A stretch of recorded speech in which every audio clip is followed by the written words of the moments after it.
Hello and welcome to an all-new episode of Anime Brain Freeze. We are your part-time hosts. I am John. And I'm CC. And when there's just too much cool anime to watch, we've got you covered.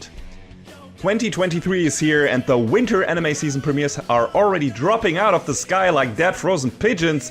But before we can get to all that fancy new stuff, we gotta first deal with some leftover old shit.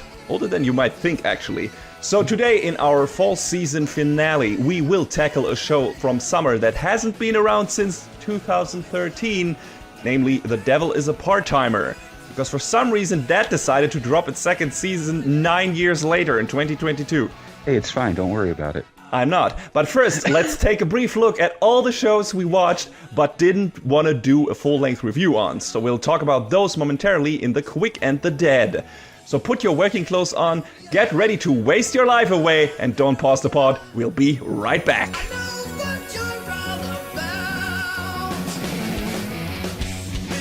Yeah, there were a few shows that I checked out that I just didn't really feel like doing a full review on, just because they were like either stuff that we've already talked about before, or I just felt like it wasn't significant enough. And the first was Buchigire, Shine On Bakumatsu Boys, I think was the localized, for lack of a better word, title.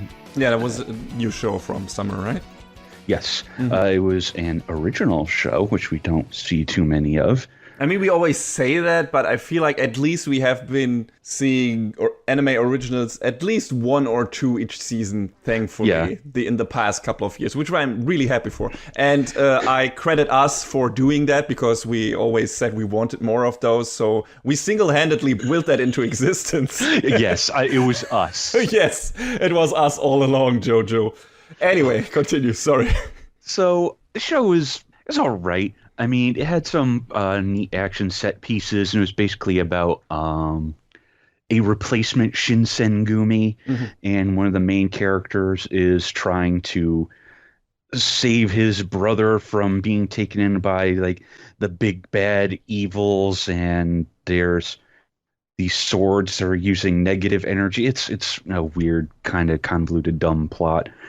But, you know, it was at least a fun watch that was better animated than I was expecting, but I don't really think it was a whole lot to write home about, because it was kind of rote at the end of the day. So, you know, kind of bog standard, all things considered. So more standard shonen-y than seinen-y, or less, not as much deep character development or stuff like that. Yeah. And I mean, they do have some, you know, neat points for the characters as you go along, but it's still kind of, you know, just a really breezy, not too complicated show. So I mean, that's fine, right? Yeah, that's fine. I didn't dislike it. I stuck with it, but I just don't feel like I have a whole lot to say beyond that. Which studio did it? Right. It was Geno Studio. Okay. Yeah. So they have been getting steadily better with Golden Kamuy and everything. So yeah, for sure. So you saying it was well animated and stuff like that? Did it look better than that? Well, it was a different style, so you know, I feel like it's kind of hard to directly compare it, but I feel like it's about on the level that, like, Golden Kamuy season 3 was, because, you know, we've said this before. Boy, that first season but it got way, way better as they went along. Yeah, they definitely grew into it.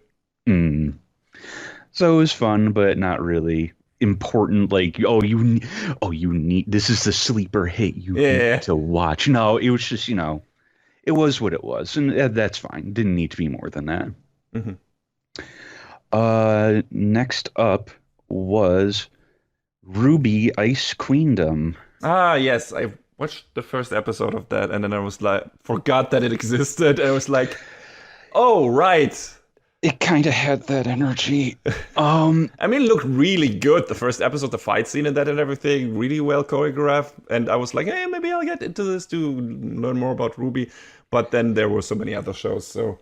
Yeah, I mean, Shaft was kind of doing it with this show. The quality kind of ping-ponged back and forth a little bit, though. So I haven't watched like the original RWBY since I forget how they refer to the seasons, books, volumes, whatever. Since like the very first. So I kind of went into this being like, oh, maybe this will be the thing that'll get me back into RWBY, and I don't really think it succeeded at that. But Oh. there were definitely parts where they were like, hey, maybe you remember this from the original show, which was cool. And then the whole Ice Queen thing where what's her name? Vice gets like taken over by one of the shadows, nightmares, whatever they're called. I don't remember the terminology. And they have to go into her dream to like free her from that. I guess that part of the story was original to the show. And yeah, there was some big Shaft energy in there, that's for sure.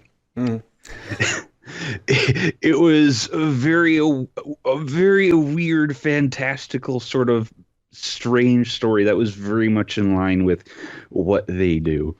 But I will tell you that I think Monty Hume, bless his soul, would be very happy to see his creation brought to life the way it was. So I would like to think so. So if you're a RWBY fan, you probably enjoyed this. If you're not, I don't know if it'll change your mind, but I have at least wanted to go and play a couple of the RWBY games. So maybe that'll be my gateway drug back into the original proper. I don't know. Is it scheduled to get a second season, or is the story wrapped up with that one thing? As far as I know, they wrapped up the original story that they were telling, but I don't know if they're going to come back and do more of it. Well, if it was successful, they probably will, but yeah. Oh, okay. I am just now receiving breaking information that this part of the story was set between volumes 2 and 3. Okay. So there you go. It has a little bit of the stuff from the beginning, and then they kind of intersperse other things, I guess. But yes, I don't really see Shaft's name attached to too many things recently. So if you need your fix, it's there. And yeah, maybe if there's more, I'll check it out. I don't know, but we'll see. I always thought the idea behind RWBY was cool. Maybe I just need another little push to get me going. Yeah, could be. So you got one for us, right? Yes, exactly one. And it's the follow-up to one of the shows that I did a fuller review on the first season, namely, and that is Made in Abyss, the Golden City of the Scorching Sun. And I haven't even talked about the movie yet that continues the story, Dawn of the Deep Soul. I mean, there were 2 compilation movies as well that like did the first season in movie format, but there was also a movie continued from where the first season of the series left off, and now the second season continues from where the movie left off. So that's how it works. They didn't recap the movie in the series. I was, when the movie came out, I was like, man, this movie is gonna have so much fucked up shit in it that they can't do it as a TV show, so that's why they're doing it this way, I assume. Really? That was my assumption. And when I watched the movie, I was like, yep, that's definitely it. Oh no. But the second season also has so much fucked up shit in it that my theory is kind of out of the window, so I don't... Made in Abyss. I don't even know where to start with this one, because this all sounds bad at this point for people who are uninitiated, but I loved the first season of Made in Abyss. I thought it was this fantastic mix of adventure story, character drama, and incredible, partially existential, but just in general horror, fantasy horror. Like this really disturbing, dark show of 2 kids, one of them being an android, basically landing on the doorsteps of the other one, the android being Ren, and the girl being Rico, the human girl. And they go down into this abyss, this giant hole in the earth that is basically in the middle of the village, or the village of Rico is like basically settled around this giant hole. And we learn more about that in the second season. And they trying to find Rico's mother, who was one of the, I forgot what the adventurer names are. They have specific names in this. that go down into the abyss and collect data and stuff like that and bring treasures and shit like that. So I loved the setup for this. It was a neat, very JRPG-ish setup, and it started as a JRPG, I think, and then the writer of the manga developed it into a manga, or at least they worked.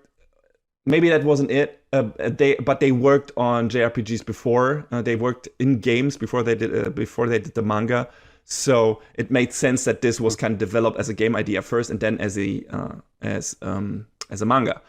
And a lot of the mechanics that are in this show in terms of how the curse of the abyss works, which is like this force field. So you can go down into the abyss, but if you try to get back up again, you get side effects. And the deeper down you go into the abyss, the worse the side effects get. So at some point, at the first level is like, hey, if you try to get back up again, you get nauseous, you maybe faint or stuff like that. It's minor things. But the deeper down you go, your body starts to hurt. It starts to like malform, like you might turn into something less than human, that you might become a monster or something. And the deeper down you go, you might just die. At a certain point, I think starting with the 5th or 6th layer, if you go back up again, you die. It's at that point, it's a journey of no return. You have to start making your peace with living down there in that fucking hellscape that is populated by giant beasts and such fucking wild fauna and crazy plants and all that shit. It's just like the wildest shit you can imagine in terms of, JRPG hellscape, I would say. So, but I know they just released a game. I wonder how they manifest that in the game. Yeah, I wonder too. I think that game is weirdly enough more of an adventure or action adventure game, which also makes sense. But I always pictured this as a RPG with buffs and debuffs in terms of that manifesting, the curse and stuff like that. So, yeah. So that was the setup for the first season and was super interesting. And, we follow these kids and see how all the different levels of the abyss work. All of the different levels have a different vista and stuff like that. So it's super diverse, and that continues in the second season and in the movie. Like every new level they reach looks completely different and completely new animals and creatures, and it looks so good. Like it's so creative, and that's one of the things I loved about the show. And then I loved the characters. I thought Reg and Rico, I called him Ram before, but his name is Reg. So got a bit of Mega Man vibe to it, that little guy, because he has an arm cannon that he can use that it can blast away anything. Like it's so powerful that after he uses it, he falls asleep and has to recharge. Oh, because it's just the most powerful Mega Buster bullshit, and it's great. I think it's just called the Incinerator. So they go down, and on a certain level, they reach a new ally, Nanachi, and her backstory is so fucking disturbing and sad and everything. It's also a very sad show. it's kind of there's a lot of sad shit happening already in the first season, but it never felt like it was cheap or tragedy porn or anything like that. Yeah, there are a lot of harsh things in this, but there are also a lot of uplifting things happening, and all of that kind of benefits the character development and advances them and everything. Or if it doesn't for the main characters itself, it makes the environments and the different societies on the different layers of the levels and stuff like that, and all the people that populate that, it makes that more grippable, I guess. Like it feels more palpable, and it's cool. And the show puts a lot of work into its lore, into its mythology and stuff like that, and it's fantastic. And like I said, the character stories are probably the best thing about it in general, because you feel for these kids, you feel for all the characters they meet, and for some more than others, I guess, because of course they also meet bad guys. But, it's great, and the atmosphere is fantastic, because there's always this underlying atmosphere of dread whenever they enter a new level, because, at some point shit is gonna go very bad, really bad. And, that continued. And then the movie is just, I don't even know what to say about the movie, because the series builds up a certain conflict in its first season, especially when it comes to Nanachi. Nanachi is I'm going to spoil the first season now and the movie at the second, partially just to warn you. So please watch Made in Abyss. But the first season, when they meet Nanachi, who is this half human, half animal creature, looks a bit rabbit, squirrel-ish. And when they meet her, later they find out she was the result of an experiment of one of the guys who traveled down to the abyss from Rico's village and just stayed there and maybe went insane or was always an asshole. And his name was Bondrewd. And yeah, he experimented on a bunch of children to find, well, it's not really clear what he was trying to do at that point. But as we later found out, he was trying to, I guess, find out exactly how the curse affects human beings and what it needs for humans to stay in their human form when they get risen a level higher from a certain point and not turn into just a blob of flesh. And he was doing that with kids. A lot of kids. And Nanachi is the only experiment of his that worked out. So you can imagine what happened to the other ones. And one of them was Nanachi's best friend. And so she has a beef with Bondrewd. A very understandable fucking beef. Yeah. And that's how the first season ended. And they go to the level where they know he resides. He has his base of operations. So it's like, okay, in the movie, Rek is gonna fucking kick the shit out of Bondrewd, right? He's gonna fucking murder that guy. Like, no holds barred deathmatch. And it feels like the movie is gonna go there, but it's not exactly doing that. Like, season 1 and 2 give you some form of catharsis at the end there. It's harsh, it's dark and everything, but at the end there are some developments that make you feel like, oh, okay, I guess in some way this was worth it, and there's some good emotional residue from this, and it feels kind of good for at least one of those characters that they have gone on this journey. The movie, not so much. It unintentionally, forgets about it or leaves it open, or it intentionally just denies it. It denies you that kind of catharsis because Bondrewd survives.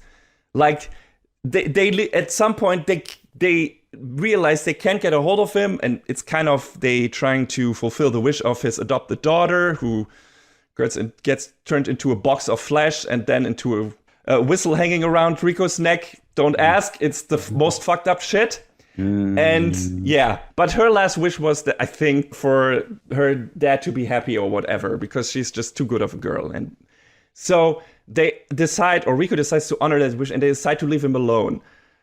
And we're like, okay, you did what you wanted to do. I think at this point, he wouldn't do any more of that, or I think that was the resolution. But, it still leaves you there. It was like, man, I wish they would just end this guy, because he fucking deserves it. He deserves worse than that. He deserves to burn forever in the fires of hell, right? He's the worst scum, like the worst. But the problem is, even if they did that, and that is the kind of the resolution at this thing, it wouldn't even matter, because at the end of the movie, Bondrewd is kind of not himself anymore. Like, he has like this skill where he is kind of immortal, where he transfers his conscience to a bunch of different host bodies. Every time that one of his host bodies gets killed, he can transform his conscience to another host body. And he has done that so many times that it's not even his original conscience anymore. He's like, it's just a shadow. It's just a ghost of his former self. So what they would kill is not even, it's not even him anymore. It's not the guy who did this thing to Nanachi. It's some echo of it, but it's not the real guy. He doesn't exist anymore. He's dead. It's just a weird, like, memory of him.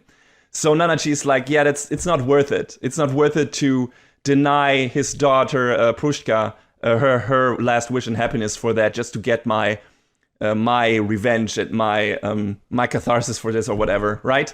She decides and is like, no, I'm just gonna leave him alone, because he's fucked anyway. Like, he lives a horrible existence because he's not a human anymore. He's not anything anymore. He's just a ghost, basically, ghost with a body, and that's it.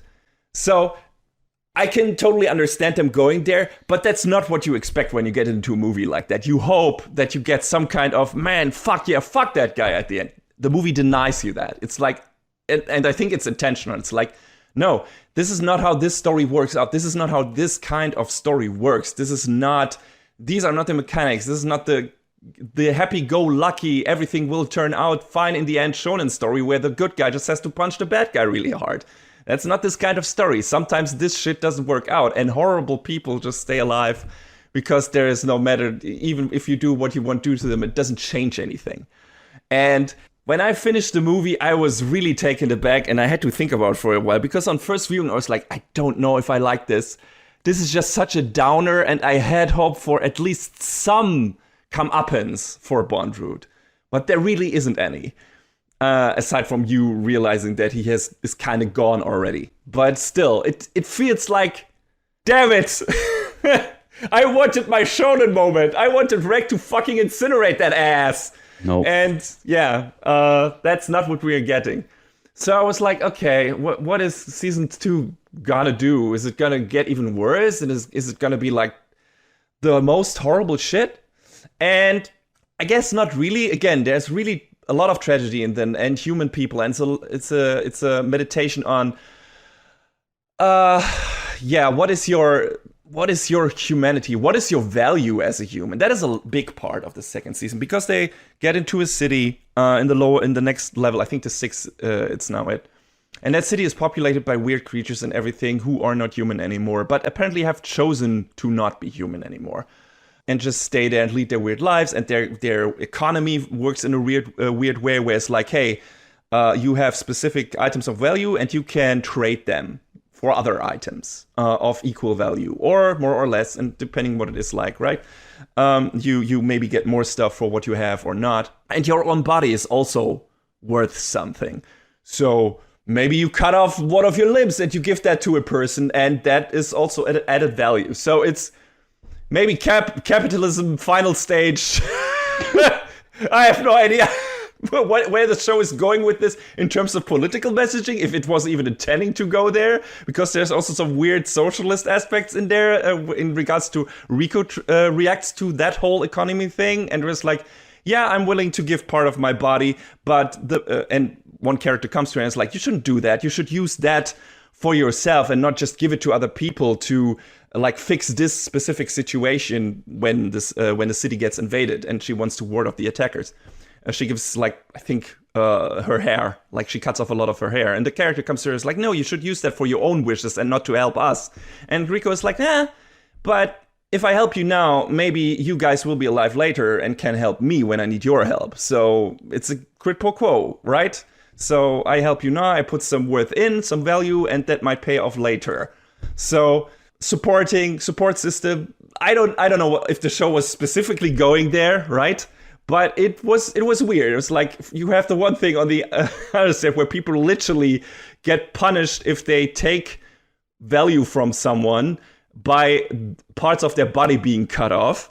And then on the other part, you have like this one character is like willingly cutting off parts of her body, even though it's only her hair, quote unquote, and being like, no, I'm doing that willingly and not using it for myself, but doing to protect the city, to protect all of you people, because that might look good on my karma meter, or just, help me with my journey in the future and stuff like that. And also, I'm keeping you people alive, so that's good too. I'm very happy that I can do that. And again, Rico is a very good girl. So that was interesting. And basically the whole story centers around the city, and the city was, as we later learned, created by kind of the first outside adventurers, like who came to the island of where the Abyss resides and explored, or at least I think they were the first ones. There are some indigenous people that also helped them go down the Abyss and tell them some stuff, but they seem to be the first that speak the language that later Rico speaks. And yeah, so they go down into the Abyss, and Rico's, Reg's, and Nanachi's story is kind of told in parallel with their story going down the Abyss. That is already evident in the OP, where like they are like their adventures are showing side by side, and then they meet kind of at the end point of the OP. And of course, that happened many years before Reg and Nanachi and Rico arrive at that city.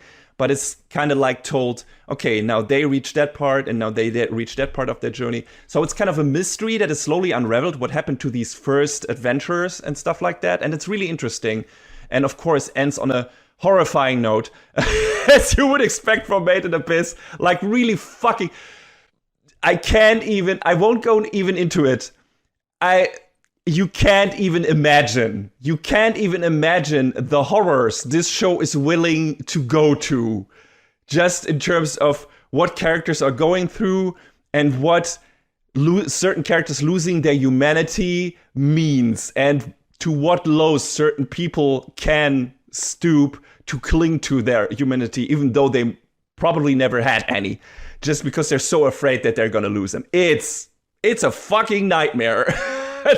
I'm saying that. You when we talked about in the sneak peek about Chainsaw Man, you were like, I'm not gonna check this out because it has very body horror vibes, right?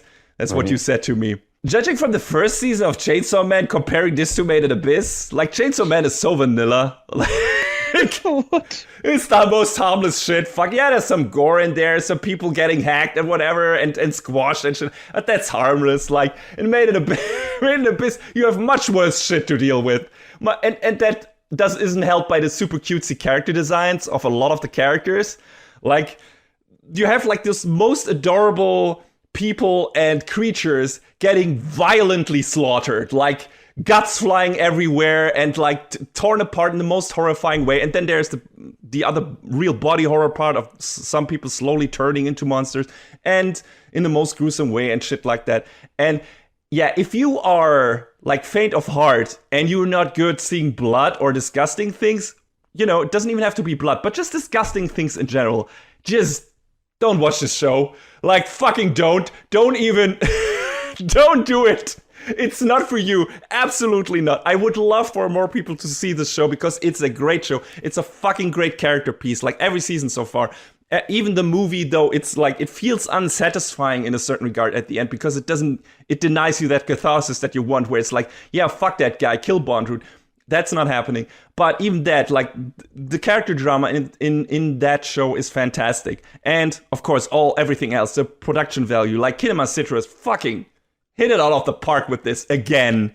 There's some weird CG creatures in there, but even they are fine, right? And the 2D animation is gorgeous. The soundtrack by Kevin Penkin is amazing. Like, it made me well up so many times. Like, when that guy hits you with the vocal insert song, it's gonna kick you in the balls several times in a row.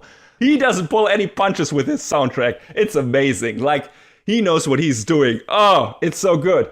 And, you know, like I said, the action is great when there is some in there, and there are some fights in this. And, you know, animation in general, everything looks great, everything sounds great, the character performance, all is good. Character drama is fantastic. And the story itself and the mystery surrounding the first adventures and everything. What is this town? What actually is happening here? Who is this new creature that seems to be kind of the princess of the village, but also maybe a threat? Who is that? And yeah, and the story, they progress for Reg, and what we don't even know where he came from. Why did he climb out of the abyss? Where did that boy come from? We still don't know what happened to Rico's mom, and they advance that, and they advance Nanachi's relationship to her childhood friend that got, turned into a monster by Bondrewd and stuff like that. So all of that is good stuff, and then we get all the other side stuff with the interesting themes of your own value, and, you know, what does it mean to keep your humanity, and all that stuff. And all of that is great. I love this show. I love the second season. I think it's great. But just, it's a lot. It's a fucking lot, and you need to be ready for that. If you're not ready for that, if you think going into this is a cute kid show, like, ha ha ha ha ha, this fun adventure times, let's go there. No, this is not that. Like, not at all, not even remotely. So just be aware of that, but fucking watch it. Like, I highly recommend the show. It's so incredibly unique and beautiful in so many ways, but man, so be prepared to be consistently punched in the gut until your blood-dripping, disgusting intestines are splattered all over the fucking floor, because that is also Made in Abyss. If you can handle that, please check it out, because this show is probably unlike anything you have ever seen. If you can't, turn around and never look back. Because once you're into this, once you're in the show, you're in the show. You can't let go, I think. Because at this point, even after season 1, I already was like, I have to see it. Even after the movie that I was on the first viewing, I was like, so on. But I still had to know. I still had to know how it continues. And all of this, the story, like this underlying atmosphere of dread, will they reach their goal? Like, and when they reach their goal, will they find a way to get up again? Because yeah, there are these undertones of despair. Like, our party doesn't know if the letters they send to the surface will ever reach it and will ever reach their friends on the surface, like Rico's friends from her school. And for all they know, they will never return from that tip, and neither will their stories. So it's just, we're the only ones seeing that story. Like, we are with them, and we're the only one witnessing that story, and no one else in this world will ever hear of it. Like, this, in one way, that is so, that makes you cherish this more. I know it's all cooked up, it's all fantasy, it's all imagination, right? It's not real, it's not a real story, but it's like, man, nobody else in this universe will know their story if they don't find a way to return once they find Rico's mom, if they have to stay in the abyss like everyone else who got that low down there. It's not possible, and that's how it is. And probably whatever awaits them at the bottom is the worst thing they could imagine. They're probably going to just have to live in hell forever. And it's like, and still they manage to keep their optimism, at least Rico. Like, she goes through so much shit, and she's like, still doing it. This is my adventure, this is my story, and I'm going to find my mother and ask her a very important question. And that's it. And you have to admire that. And I do. I think this is a great story. I love it to bits. I hope we get more seasons. I mean, the manga is finished at this point, I think. Or at least it's wrapping up. So I hope we get all of it. It's great. I love it. Please watch it. I have spoiled a lot for you if you haven't done so yet. But please check it out because it's fantastic. But also, fasten your seatbelts. just tighten your grip. It's a lot. And that's it. And that was not a quick review, but I had to talk about a lot of material. So, John, please continue with your other two shows. Love Live Superstar. Talk about a mood shift. The second season of the show. They're breaking trends this time around and announced a third season as well. So, it's more Love Live. I promise you, I would say that there was one character who really annoyed me this time around. Mm-hmm. Natsumi Onitsuka. She... You know that one person you know who's always trying to go viral and trying way too hard at it? Yeah. And they're in it for just the money? Yeah, the lowest. Yeah, that's her. Is there some comeuppance? Like, I mean, Bondroot didn't get any, but maybe she did? She kind of comes around later on, but some of the girls are like, yo, she's around here to try and take advantage of us. No, maybe it's fine. It's not fine! I was so annoyed with this character from beginning. Like, the other two new girls that they introduced, May and Shiki, they're fine, they're great. But Natsumi, I was I was done with her from moment zero. But apparently she's not enough in the show to have kept you from watching all of it. So because it's Love Live. The positive vibes prevail, or yeah. Okay. The good vibes come through. Y'all know what I'm talking about. I've talked about this show how many times now? And there's another one that just started. And there's going to be another one after that. Love Life is infinite. Sunrise basically wants to have Love Life be present in every season, I guess. Sure. I mean, if it works for them, that's kind of the Marvel formula. I mean, so they are doing better at staying in the public's eyes than Bandai Namco is with the Idolmaster, if I'm being completely blunt about it. That's Love Live Superstar. If you're like me, you're Stockholm Syndromed into it, and you'll keep watching. Speaking of Stockholm Syndrome, Rent a Girlfriend. This show's so stupid. I hate it. And yet I have to keep watching and seeing how dumber Kazuya is going to get. And guess what? There's a third season of this show announced, too. You're the problem, John. You know that, right? I know. It exists because of you. So does Sword Art then. Maybe, yeah. I don't hate watch much. Yeah, I know. But between this and Sword Art, it's gotten to a point where it's like, okay, I just gotta know. I just have to know. I feel like, I mean, you and me, we have gotten much healthier about our viewing habits, and with cutting the shows that kind of tick us off, and in the beginning of this thing, this now running for 5 years or whatever, or 6 years thing. Oh my god. Yeah. Forget about it, as my good man Enzo would say. But in the beginning, I was still reviewing stuff just for hate watching and reviewing it. I feel like I'm not doing that anymore. There might be shows that are mixed bags for me and that I have a lot of criticism for. But if they really piss me off, I usually don't stick with them. Right. And I feel like, some of them I was like, man, this is so dumb. But I think one of those any of those have been around for a long time. And for you, it's just like, you're still getting some enjoyment out of this, I feel like. To be fair, this season of Rent a Girlfriend did have some alright moments between the pregnant pause. It's like, how do I phrase this? It's not good. It's not valuable, but it's alright. Like, I feel like there was at least a little bit of growth for Kazuya this season, more than I would have expected. Wow, and I think he's finally...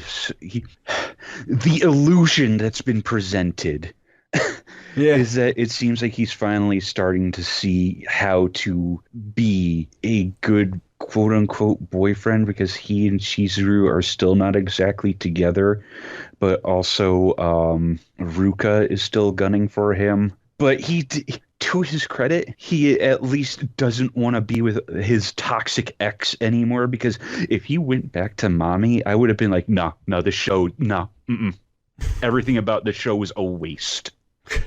And who knows, maybe that's what'll happen, and I'll get to the end and I'll be outrageously angry. I mean, there have been romantic comedy, anime comedy, quote unquote, where the guy ends up with the worst girl, right? That has happened, and vice versa. There was a show I watched a few seasons ago, but I didn't talk about, and I can't remember the name of it now, where they were building up toward this one guy and girl getting together, and it seemed like, oh, this seems like the natural conclusion, and they swerved in the complete opposite direction. I was like, this is stupid. Like, I was actually really mad. I was like, why did you do this? To subvert your expectations, John. Yeah, in a real idiotic way. Yeah, it happens. Anime was a mistake. At least one guy who agrees with you. But yeah, I mean... Rent a Girlfriend makes me angry. Because mostly because of Kazuya. It was the main character, let's not forget that. Yeah. But buried in there are at least okay moments that make me feel like, yeah, maybe the character is changing for the better. Because towards the end of this season, like I said, it felt like he's sort of starting to be like, yeah, maybe I need to, not be the idiot that I was. Because, God, in the first season, he was just so and cringe, and God. It's like this weird underdog story where you're like, man, that guy is a piece of shit. For the sake of humanity, I want to see him become a better person. Yes. I legitimately want that for Kazuya. And I don't know who he ends up with or who he actually wants to end. Well, obviously he wants to be a Chizuru, but friggin' I want it to be a good ending for everyone. Yeah, I can see that. And for Mommy to go. Speaks for you. It's good. And for Mommy to go and to never return, because Jesus Christ, that girl is... Is she like a backstabbing bitch? I think I forgot what she's super backstabbing, possessive, stalker, just all of the worst traits. Watch them giving her like this sad backstory that explains why she is that way, and then bring him together with her, but she doesn't change. I mean, to this point, they haven't made her seem super sympathetic, which I'm like, good, keep her that way. Mm-hmm. Yeah, because it's nice to have a clear-cut villain once in a while. She pushed Kazuya away super fiercely at the very start, and left him like this awful mess. And obviously, and to say it's all her fault or all his fault is not the entire story. But then she goes on like trying to guilt trip him for being interested in another girl, and like just stalking him and being like generally an awful human being. And it's like, no, you're not a great person. You're not. You're just not. But then it reminds me a bit of Scott Pilgrim with his old ex a bit, and then him being a douche to his 2 quote-unquote new girlfriends and stuff like that. It rings a bit similar. Yeah, I mean, maybe that's where some of the inspiration came from. Yeah, maybe. Mm-hmm. Stay tuned for my quick review of Rent-A-Girlfriend Season 3. I'll be there. All right, I'm done. All right, and with that, we're done with the quick and the dead, so let's move over to our last review from summer season.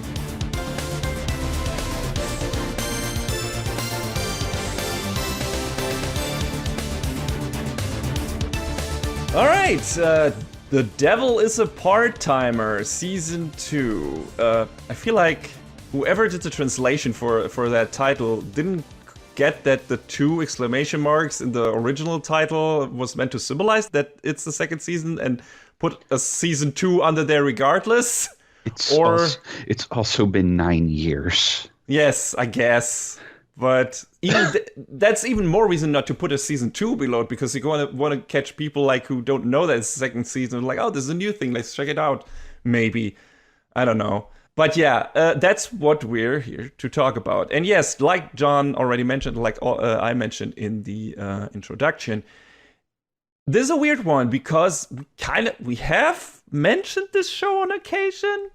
Especially when we knew that it was coming back, but we haven't done a review on that because it's like 9 years old, like the first season is, and most people probably thought it would never come back. Like, people kept memeing about it, and then all of a sudden it was like, oh yeah, Devil's Part-Timer Season 2, and the collective anime watching internet was like, excuse me. Yes, it was very weird, but I guess since we haven't really talked about the whole setup of the show and whatever, what is even happening, what has happened in Season 1, we should maybe do that first, like a small recap of the first season and, the characters, what is going on. I don't know, John, have you rewatched the first season before checking out the second one? No, I didn't. I did. Probably should have, but I didn't make the time. That is the question, John, and I will ask you this again after we're done with the recap of Season 1 and everything, because I'm not sure you made the wrong decision. Really? Yeah, for several reasons. We'll talk about it. So, okay. Stealing this plot summary from Wikipedia wholesale this time around instead of doing a mix and match, the Demon Lord, Satan, seeks to conquer the world of Ente Isla by annexing its 4 continents with the help of his demon generals Alciel, Lucifer, Malakota, and Aldramalek. After being confronted by the hero Emilia and her companions, Satan, they pronounce it Satan in Japanese, Satan and Alciel escape the world of Ente Isla through a gate to modern Tokyo, Japan. However, due to the lack of magic in the modern contemporary world, both am I supposed to pronounce it Satan or? I mean, we're not going to call him. Yeah, Satan. Let's not mince words. Yeah, I mean it's weird because Lucifer's also part of this universe, but he's not Satan. Like they're 2 different people, and we're gonna keep him Mao at some point anyway. So, but yeah, both Satan and Alciel change into forms representing what they could look like if they were human. In order to survive, Satan takes a part-time job in a fast food restaurant named McRonald's. Or McRonald, I'm not even sure. While Alciel serves as his houseman. One day, Satan, who now goes by Sadao Mao, meets a girl who is actually Emilia in the form of Emi Yusa. Get it? Yusha. No, The story, the story then unfolds and explores the personalities of each of the characters and their moral values. More characters show up from Enter Isla, and they too face the new new world's dilemmas, often comically. It's a very emotionless summary. I gotta say, Wikipedia, holy shit, just put some, I don't know, some fucking heart into it. Yeah. I already regret not writing up my own summary this time. I gotta say, the summary on MAL rewrite is a little better. Yeah, I assume. I was just like, oh fuck, I didn't write down a summary, so just get it from Wikipedia. That'll teach me to do that in the future. Anyway, this is a setup. So Alciel, now Ashia, and Satan, now Mao. Earlier it was also Mao Sama, whatever, Dark Lord, you know the deal. But now Mao and Ashia, are set up in the human world, and part-timer Mao is working at fast food restaurant, not McDonald's. And he has some colleagues, main colleague would be Chiho, who is like this girl who is super into him and definitely wants to become his girlfriend. So that's happening, though he's being kind of like, about it, like where he's not really accepting her advancements like at all, but it also doesn't seem like he's not aware of them. So it's not that annoying. He's not quite as dense as you might think. Yeah, he's not a complete idiot, but he's also like, right now, friendship is like, that's the thing, I guess, right? I'm also your colleague / superior, so... Also, maybe conscripting her into his demon ranks. Yes. He has not given up on conquering the world, but now he's going to do that by rising through the ranks of...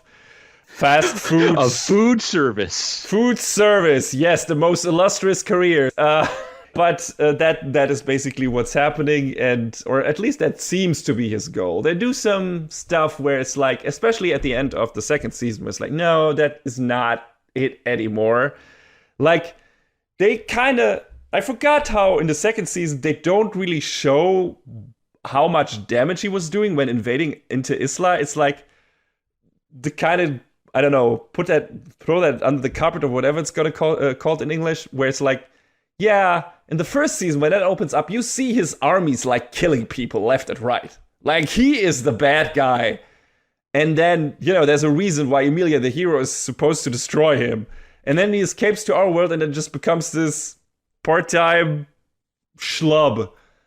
With living with his demon general in this super small apartment. They barely make ends meet. They have like turn over every fucking penny. Like, they can't have a TV. Like, he has a bicycle that he of course called Dullahan. Why wouldn't he? That fucking dork. Yeah.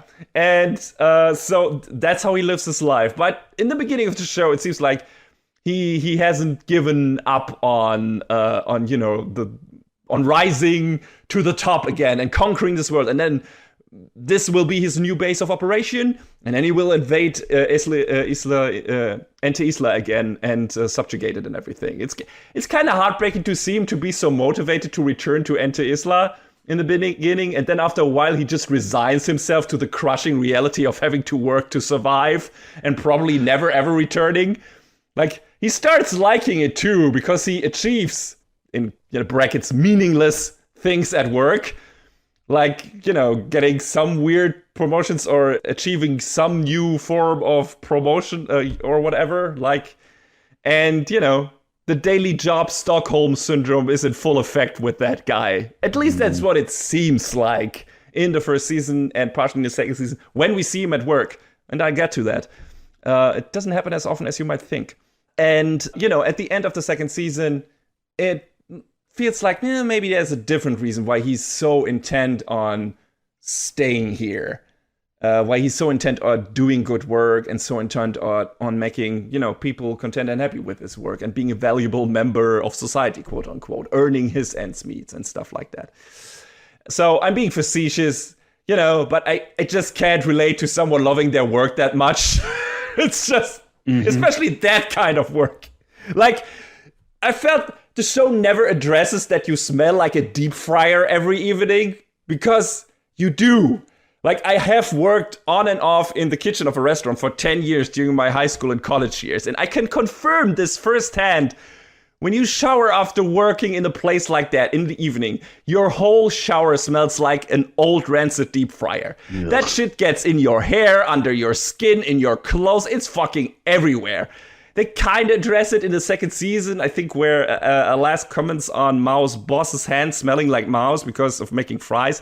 But that's really downplaying it a lot.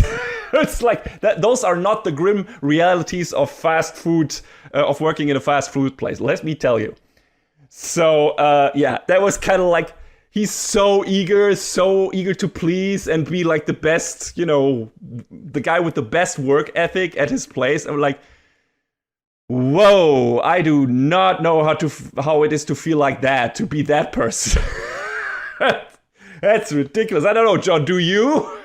I mean, you worked in retail. I never worked in food service, so I never had that experience. But I think they're comparable. I worked in retail for a very long time, and all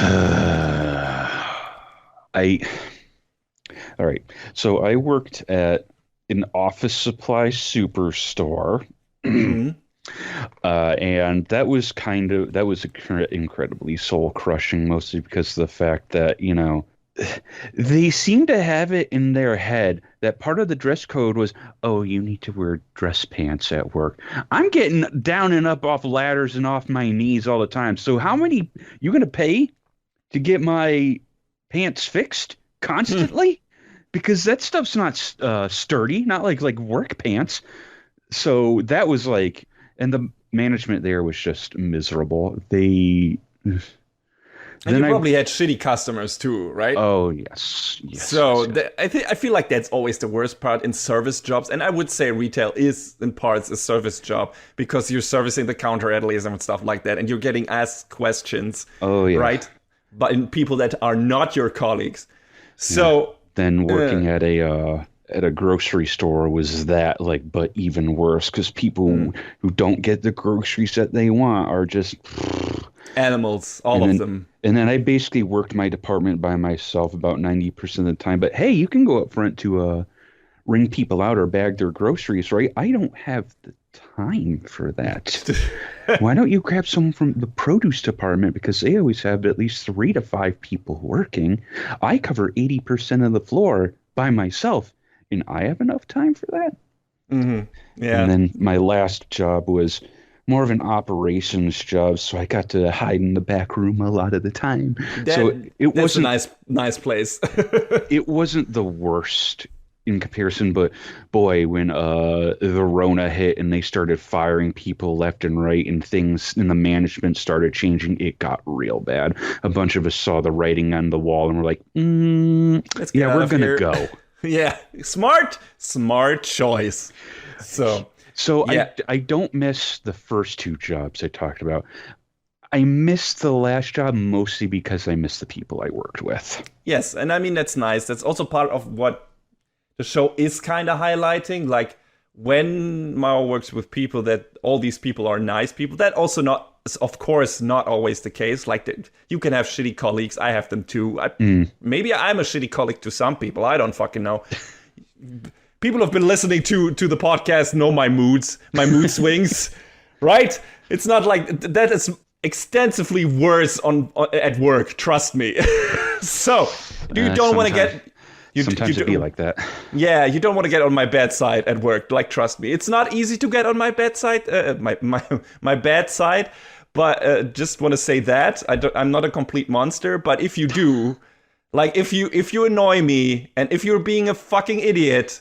And if you're being an asshole, especially if you're being an asshole towards the people that I cherish as good colleagues, then buddy, you're not gonna have a good time. Anyway, but yeah, I feel like the show is also highlighting that, where Mara's like, he is like, hey, at some point he raises a bit in the ranks, and he's kind of responsible for some people that are working under him, right? He's like senior manager or stuff like that. Yeah. And feel like he's really, because of course it makes sense. He was a demon general before, right? So he he was a demon lord. He was the king of the demon realm. prior management experience. Yes, exactly. And apparently he cared for his people there, even though he just left them by their own devices and ran off to another world. But that's another story. But, when they were fighting, apparently he took care of them. And you just have to look at Ashia, who's like, or Asiel formerly, who is like so devoted to him. He is so intent on making, especially in the first season. I feel like it wanes a bit in the second season, and he gives him a bit more lip. In the first season, he only does it on occasion, but the second season, it feels like they're more on even ground than before. But he's so devoted to make him happy. He's so devoted to being like the best general he can be, and managing the household the best. And Mao is not making it easy for him, and especially Lucifer, when he later joins, doesn't do it, and they beef a lot. So, but it feels like Mao really cares for the people he works with, or that are his understudies, I guess. So in that regard, he's a good guy, and it feels like that is also what you said. You miss the people, and that was the positive part for you of the job, and it's positive part for him of the job. That is a nice part of this show, and I feel like in the first season we mainly focus, on his experiences at McDonald's. Just this is also one of the attractive things of this show. We have a lot of off-brand stuff where it's like you can clearly see what brands they were evoking, but they couldn't use them because of copyright or whatever, and then they just do wild shit with it. Like I said, you get McDonald's, you get Jungle JP instead of Amazon, you get Unislo instead of Uniqlo. You got there's a movie poster in the first season that is called Holy Potter. That movie looks wild, by the way. I'd watch it. Looks really crazy, much better than Harry Potter. It's just like, fuck Harry Potter. Give me that Holy Potter movie. It looks much better. I feel like this isn't exclusive to this show, though. No, it's not. But it's very, because there are so many workplaces shown here, or a couple of workplaces, and so much of, I guess, modern Tokyo, quote unquote. And it's just like, hey, alive in the day off. So you see a lot of brands, and also brands mentioned, like Unislo. Unislo is mentioned several times in this, because it's like it's apparently the cheapest thing you can think of, and it's that what Mao and Ashi are wearing, because they don't have money for any fancy clothes. So the show constantly takes jabs at people wearing Uniqlo. So that's funny. Is it really cheap? Good. I didn't think it was. I don't think either, but that's how the show treats it. It's like, man, they're always wearing Unislo all the time. It shows like they apparently don't have a lot of money or whatever. Like, what? I don't remember Uniqlo clothing being really cheap. So, what? Okay, but that's how it is, I guess. But yeah, that's in the show, and it's very entertaining. There's an episode where they try to find portals back to Enter Isla that might have been opened by a bad guy in the first season. And Lucifer sends them to this is this haunted place I said before. And it's in the school. And they go there, and they're all not high schoolers anymore. No, Chio is a high schooler. Mao, age-wise, and the way he looks, I think early 20s probably, but he's already past school. So is Emmy and everyone else in the show, but Chio is still high school. And I think it's her school that they go to. And turns out that the only reason Lucifer was sending them there, because that was the place where he was kind of shacked up, and he left his fucking PS Vita there. And then it's not a PS Vita, it's a pasta. Pasta. That's what it says on the device, John. I forgot. So that's great. Like every time one of those weird things pops up, it just kills me. There was another one that was yes. There was one other movie that was a riff on something, and it's the Lone Secretary and Child instead of Lone Wolf and Cub. It's great. And the picture, it's just not only the word, but it's what actually they show. Like what the movie poster for that, and the movie poster for Holy Potter. It's great. Like that's the humor that we get in the first season of it. It's snappy. It's incredibly funny. It's very funny situational humor in terms of character constellations and everything, and the whole concept of like this imposing demon lord, and that's how he's portrayed in the very first episode at the beginning. And then being reduced to this part-time, low-income wage working guy at McDonald's, and still kind of having some of his pride and also getting sometimes some of his power back and everything. That's the other big component of this season, of the first season, where it's like, hey, bad guys are turning up from Enter Isla and they're trying to do bad shit for some reason or another. And then there's actual action in the show. And the show looks so good. Like, the first season looks amazing. I forgot how good the animation in the first season was, honestly. Like, it is ridiculously good, especially in the action scene. I mean, the not action scenes are good too, but, you know, sometimes you don't notice it there, aside from some cool camera angles or some, you know, little gestures and stuff like that that are animated really well and stuff like that. But once the action scene sits, it's like, what the fuck? I did not expect this level of animation in a show. When White Fox did the first season, Three Hurts did the second one, and we get to that. White Fox does a lot of really good work from what I've seen of their stuff. So absolutely, and it showed in the first season of Devil is a Part-Time. It's a really good-looking show, really sharp character design and everything, and really expressive faces and all that stuff. You know, when Amy throws one of her tantrums, which she's very good at and stuff like that. I mean, Chio is too, when she gets really flustered because she thinks Mao might be in the cute assassin girl from next door that is also from Enter Isla, because she makes him a bento box and there's a heart in it. Like, because she's seen it on TV or something, it wasn't like that she was doing it intentional, I think. And the Chio loses her goddamn mind. It's also a nice thing in the first season that immediately is established. It's not like, I mean, it is a will they won't they formula with those two. But Chihiro is like very forward. Like, she is definitely like, no, I'm interested in this person and I'm going for it. I'm going for it hard, right? Mm. The way she dresses and everything, and the way with the things she's doing and stuff like that. And, you know, Mao doesn't quite get it. I mean, he gets it, but he's not addressing it, and he's not giving her like really anything back, which is a bit sad. Like, I wish for them to actually become more of a thing faster or something like that. But also then there's this other dynamic with Amy, because there might be something, even though they're like enemies really, and they hate each other ostensibly, but also they have like this dynamic where I feel like when they talk to each other, they feel like a long married couple. And that gets intensified in the second season because of reasons we'll get into later. But, you know, it's kind of at least at certain points, it's like a love triangle, maybe, right? Or I don't think I'm misinterpreting things, John, or am I? I think, you know, they tried to push that out there, and, you know, I think that they tried to push that idea out there on the viewers. So I don't think you're off the mark. Yeah. So Shio and Mao's dynamic is great, and she and Amy become friends. Like, all of these people that in here are become friends, and, you know, new people from Enter Isla arrive, and they join the party or, you know, stick around for some other reason. And yeah, so the cast becomes progressively bigger, but all these character dynamics are super fun.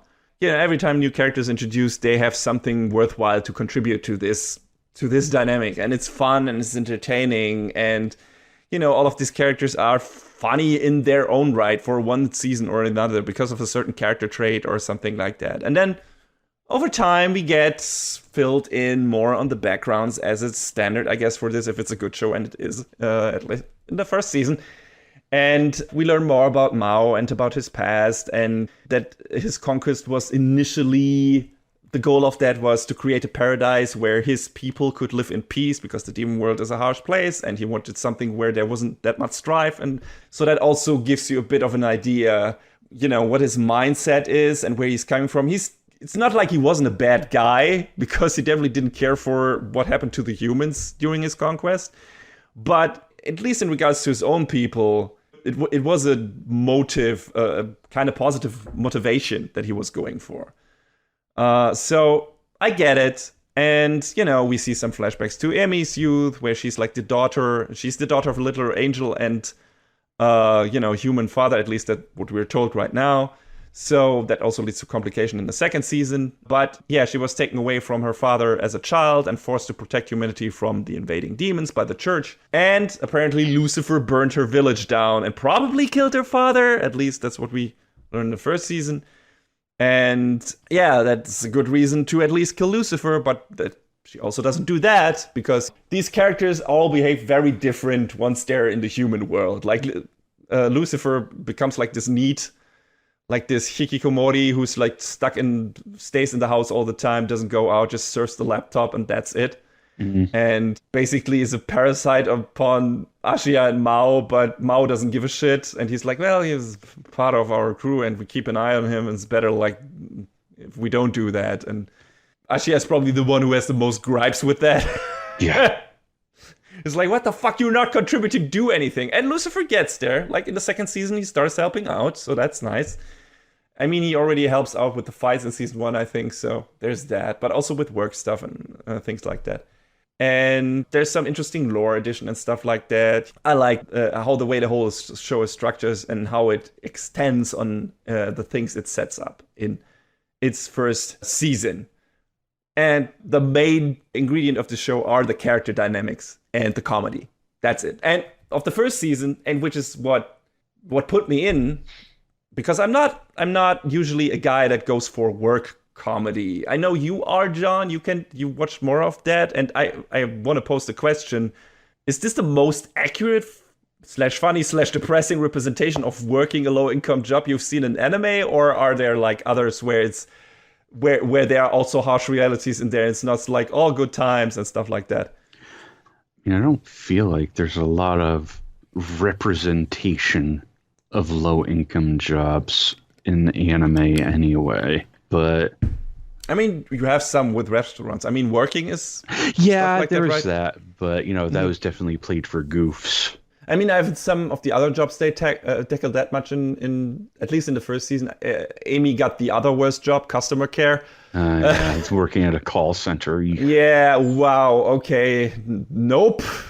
I know I wouldn't be able to do that. No. I mean, I technically did for a while because that was part of my job for a while. And then collectively, me and the 3 other people in my department who were doing that were hammering our fists on the table. And we're like, we are not going to do this anymore. You are going to phase this out of our department or we are fucking gone. And higher ups listened because we were apparently too valuable to lose. And they gave it to a poor customer care agency. So there's that, but it's a horrible job. I wouldn't know how to deal with that on a consistent basis because that's woof. Might come as a surprise to you that customer service was not my strong point. Yeah, my fuse is too short for that. It's just for any of you out there who have never worked in customer service, be it in person or over the phone or whatever, please consider yourself lucky because people are idiots. They hear what they want to hear and they don't listen. Yeah. Especially the 3 jobs I mentioned before were all within like the same square mile of one another. And the people in that town were just rich, entitled jerks. So, And that, I would say, is one of the positive things I could garner from this. And maybe that's also something that you could take out of the show is like, if you worked a job like that, you get more empathy for people working also in that job. I feel like at least that's my impression of myself. I mean, someone else would have to tell me if that is correct. But I feel like I've become much more understanding and patient for certain service jobs that I've kind of, at least graced them. Yes, absolutely. Right? So I feel like I get much more anxious now when we get into a restaurant because I'm like, will the people I'm here with behave correctly? Because I feel if I see there's, rush hour, there's not enough personnel and there's a lot to do, you have to do a lot now to get me angry at not getting my food in time, or that maybe being a bit on the colder side or whatever. I'm very understanding especially when shit hits the fan, right? When people are just standing around and doing nothing, right? They're not busy, and then shit hits the fan. I'm like, okay, now you're asking for it. But if I see people are busy and like over the head, and it's so stressful for them, and then, one guy at my table is being like the asshole who's like, oh, what the fuck, where's my order? And the snipping, like, those guys, these fuckers, these.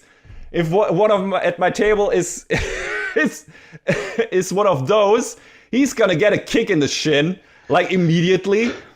Yeah. Or yell at the face by me, because I have no patience for that anymore. Like, for people behaving like that. It's like, they are here. These people are in stress. They have a lot of work to do. Let them work. You're going to get your shit eventually. You're just sitting here waiting for your food. That's all you have to do. So shut the fuck up. I was very angry with my parents when they behaved very entitled when we went to a restaurant lately. Yes, we had to wait for our bill like half an hour, but that place was fucking packed. Yeah. So I get it. I get it. That's my mother. So, but I feel bad for the people, in particular the sales crew, at the last job I worked, because the people at corporate decided, hey, it'd be really cool if we just got rid of all of the full-time workers. And that meant there were barely any people on the floor to sell stuff. Maybe on a good day, you would have 2. So you would have people in there being like, oh, why isn't anybody helping me? Because we don't have the volume to do that. Yes. So the brilliant plan they thought of was, when you walk into the store, you speak to the person up at the front and you get put into queue. And then the salespeople will work through that queue. And that didn't work out because people would leave because they didn't want to wait. Mm-hmm. Also, theft went way up because there used to be a person, an asset protection person, who would watch the cameras at the front of the store every day. And they got rid of that position, and hey, guess what? People would just grab stuff and walk out with it. Someone walked out, just grabbed off the shelf and walked out of the store with a $900, not a Roomba, but one of those types of vacuums. And I went to get it for a customer order, and it was just gone. So, working at that place, like I said, starting off at that place was fine. Then it just got miserable, and it was because the people at the top didn't know how to manage it, and because the CEO kept cutting themselves a bigger and bigger paycheck every week, and that was made very apparent that people were frustrated with that, as well as just the way it was run in general. If you looked at the this particular store's subreddit. Yeah. And I was there alongside them. Standing shoulder to shoulder. But yeah, bringing it back to the show in that regard, I mean, I feel like that would have been a nice addition that I would have liked to see, though I feel like that's not something this kind of show would tackle, or even, I don't even know if that is something a Japanese show would tackle that much. I guess we've seen it in Miss Kobayashi's Dragon Maid, but higher ups being unreasonable idiots and demanding stuff of their employees that are just ridiculous, or just making their life harder through their decisions.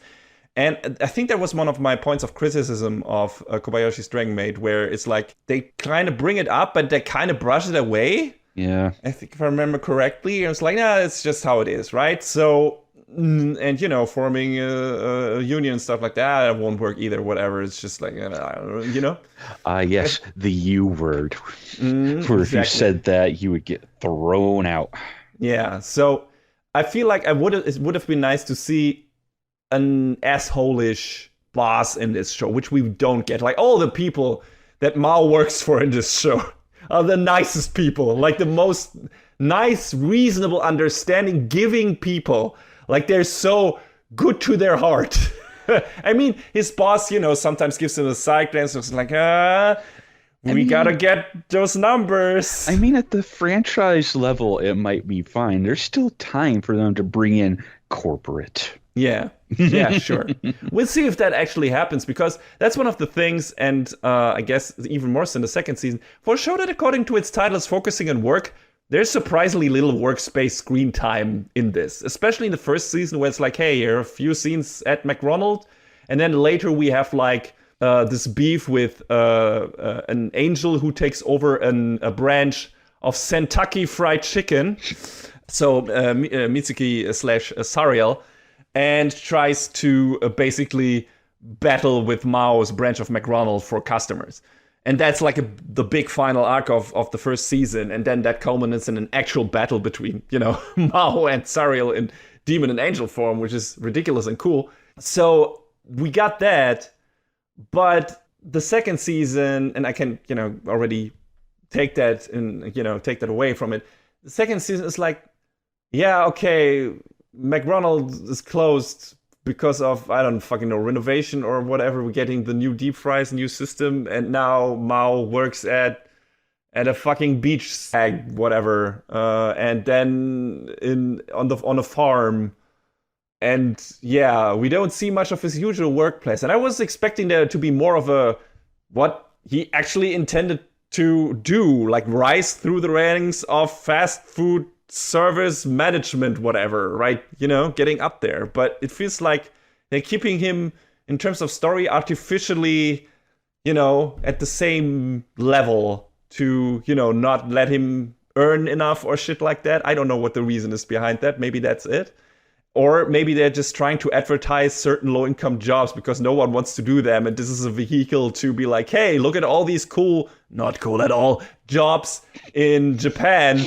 Don't you want to do some of them? No. It's like, right? And it's one of those things that anime have been doing for a while, where it's like, hey, check out the countryside. Don't you want to live and work in the countryside? Because our countryside is dying. No more people are there. Everyone is going to the cities. Hey, don't you want to have kids? And that's also a big part of the second season. Aren't they cute? Because we're kind of the population numbers are going down. We need to do something. Or people from foreign nations will invade us. Like fucking Warrior at the borderline did.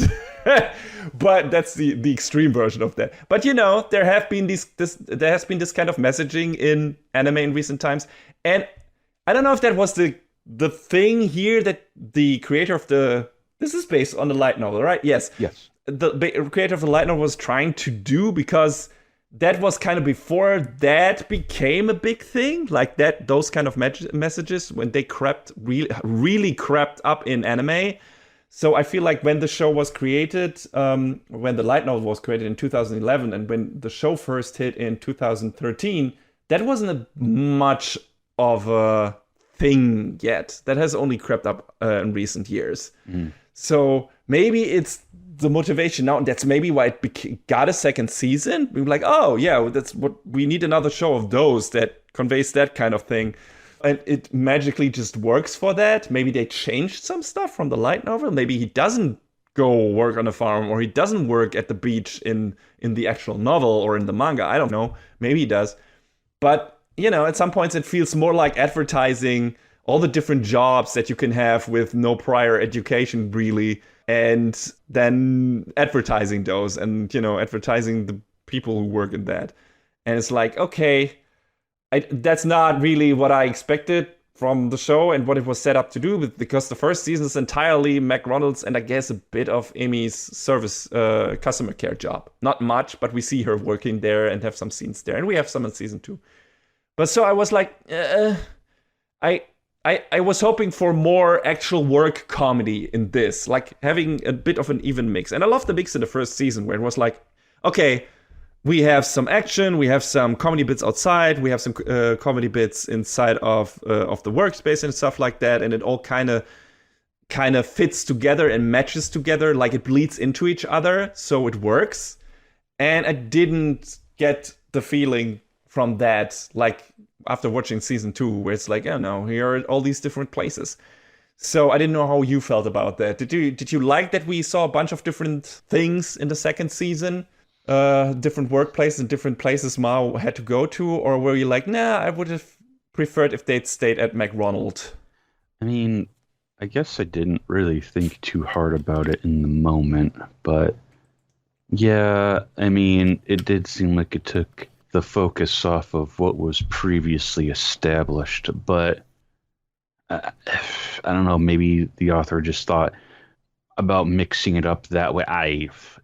Yeah, It's I hard would to like get to know. inside the head of the writer, so Yeah, like I said, maybe that is not even in the light novel. Maybe they went anime original with this. I would have to look it up. I haven't done so yet. I haven't checked out the manga if it just does that, which kind of could be, in terms of what with the actual plot happens in the show and everything. So kind of fits with that, and we get some background on that.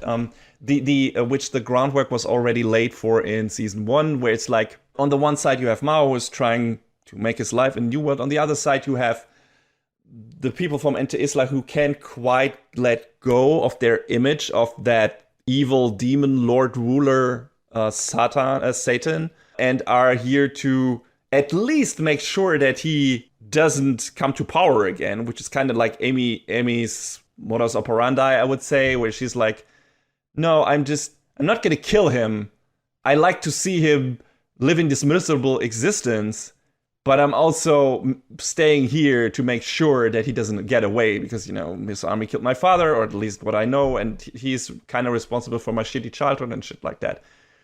And then we get another character, Suzuno, or Belle, who is joining the party, and she was like, I guess, part of the church. She's an inquisitor or something like that. Kind of that. Or mix of a church assassin, and she moves in next to Mao and everything, and becomes part of their life and stuff like that. And you're not sure, okay, what is her ultimate motivation, where she's going with that.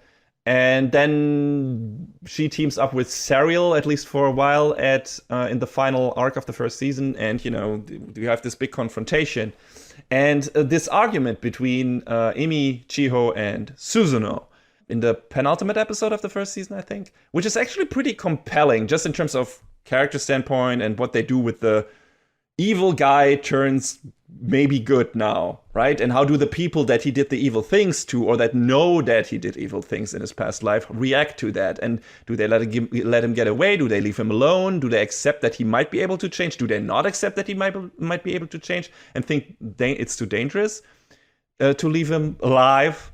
And yeah, like Belle kind of wants to kill Mao because in her eyes, even if it looks like he has turned over a new leaf, he is too dangerous.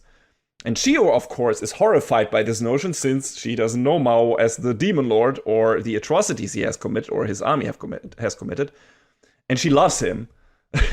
So Belle, in her eyes, talking about killing a kind-hearted man she loves is like the worst thing to her. And she likes Belle too. And she's like, what? I don't understand. This is like, how can you even think that? How can you even say that? And Bella's like, hey, he might not have killed people himself, but he commanded the army who did. And that is a very valid point. It's like you can see her perspective here, and I agree with that. But I also, of course, I can understand Shio's angle, because, like I said, that's not the person she knows. She knows the reformed, quote-unquote, Mao, right? And she very much loves him. And Amy tries to approach it with a mix of pragmatism and idealism. Like, she will kill him if necessary, but if he's just a nice middle manager at a fast food chain now and doesn't intend to use his magic for anything else than to get more customers, she'd rather leave him alone than destroy something a friend of her loves. And she's friends with Chiho. So she's like, I'm not going to destroy her life and her love just, to get my revenge and everything, to kill a guy who's not danger anymore. And understandably, she's like, he's not gonna take over the world by rising through the ranks of McDonald's. Like, come on, Belle, what are you even talking about?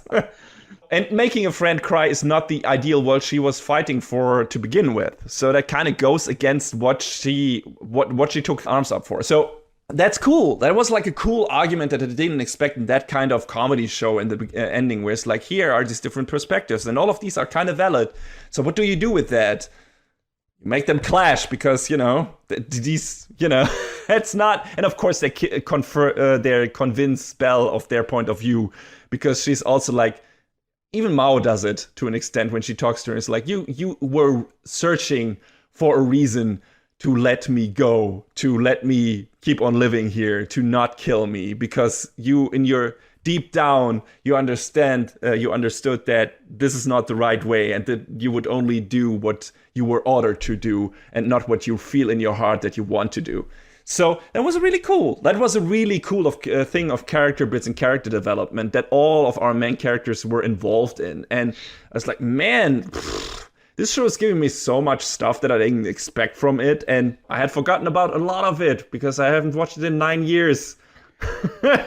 And when I rewatched it, I really enjoyed it. I thought the first season of this show was fantastic. It's it holds up. It holds up so well. It's so good. So that's good to know. Absolutely. Like, one of the things that I also like, which is also related to Belle, is like the show is in the first season is constantly poking fun at the trope of a nice girl moving in next door to a bunch of guys and just randomly taking care of them. And everyone is like, who would be? Yeah, I knew that you were of anti-Islam. Who would believe that, someone moving in next door to us and just helping us? Like, what's the chance of that? That's ridiculous. Like, Mao says it, Emmy says it, every time they confront Belle with that, they have already realized that she's like a spy or whatever. She's like, what? How? And they're like, that's bullshit. That's fantasy. That doesn't happen. Like, and you think of other shows and like, I wonder if all the reverse harem fans felt attacked by that. A little bit. Yeah, maybe. So, yeah, it was fun. I really like the first season of this show. I think it holds up. Definitely worth a watch. The only problem with it ends on, of course, a cliffhanger. The story wasn't finished. So, we got this second season now. And John, just starting off here, would you say, without you having watched the first season, did you feel like this was a good continuation from what you remembered of the first season, what you remembered of the characters, how they progressed these characters, how they extended the universe, new characters from anti-Islam maybe arriving, and new shit we learned about the lore of that place and everything. So, character dynamics, what was your overall vibe with the second season? They really just felt like they sort of jumped right back in where they left off as best as I can remember. So yes, they absolutely do. I really kind of appreciate the shows in recent years that have done that, like Golden Kamuy, like Index kind of did that to its detriment. But yeah, this is also 9 years set apart from when it originally aired, so I probably should have rewatched it to refresh myself on certain things, but best as I can recall, yeah, it was pretty much in line with what I remember all the characters being like from the original season. So, probably would have benefited from rewatching it, but I feel like I didn't not benefit. You mean you didn't need it to get something from this show? You didn't feel lost? Right, I think that's a better way of saying it. I'm stepping over my words and blah, blah, blah. These are kind of simple characters, so it's easy to, even without remembering all of their character intricacies, to what they were about. It's easy to remember that. It's easy to grasp that pretty quickly again once you get reacquainted with them. And it's like, hey, okay, yeah, I know what this character was about. I remember. Some of them might have changed a bit and they do something different with them in new season maybe, but I remember what they are and what they were. So, yeah, I agree with that. It's very easy to pick up again. I rewatched the first season, so it's easy for me to say that. And of course, I remember, now I know more about these character setups than I did when we did the sneak peek. But already back then, I was like, yeah, I remember who these characters are. I don't remember much from the old show, but it's like, oh yeah, that was that guy, that was that guy, that was that lady. And that's how they relate to each other, and that is the thing. So yeah, that's one of the positives, I would say. It's like, you very easily can get into the second season, even if you haven't watched the first one. I don't even know if the first one is easily accessible, if it's on Crunchyroll or on Netflix or whatever. I'm actually not sure. I have it around, so I was able to rewatch it. But yeah, you don't necessarily need to. You're missing a lot of stuff, though, in my opinion. And the best parts, I think, from this show. Because The second season was a very mixed bag for me. Very, very mixed bag. I mean, and the first season is indeed available on Crunchyroll, so there you go.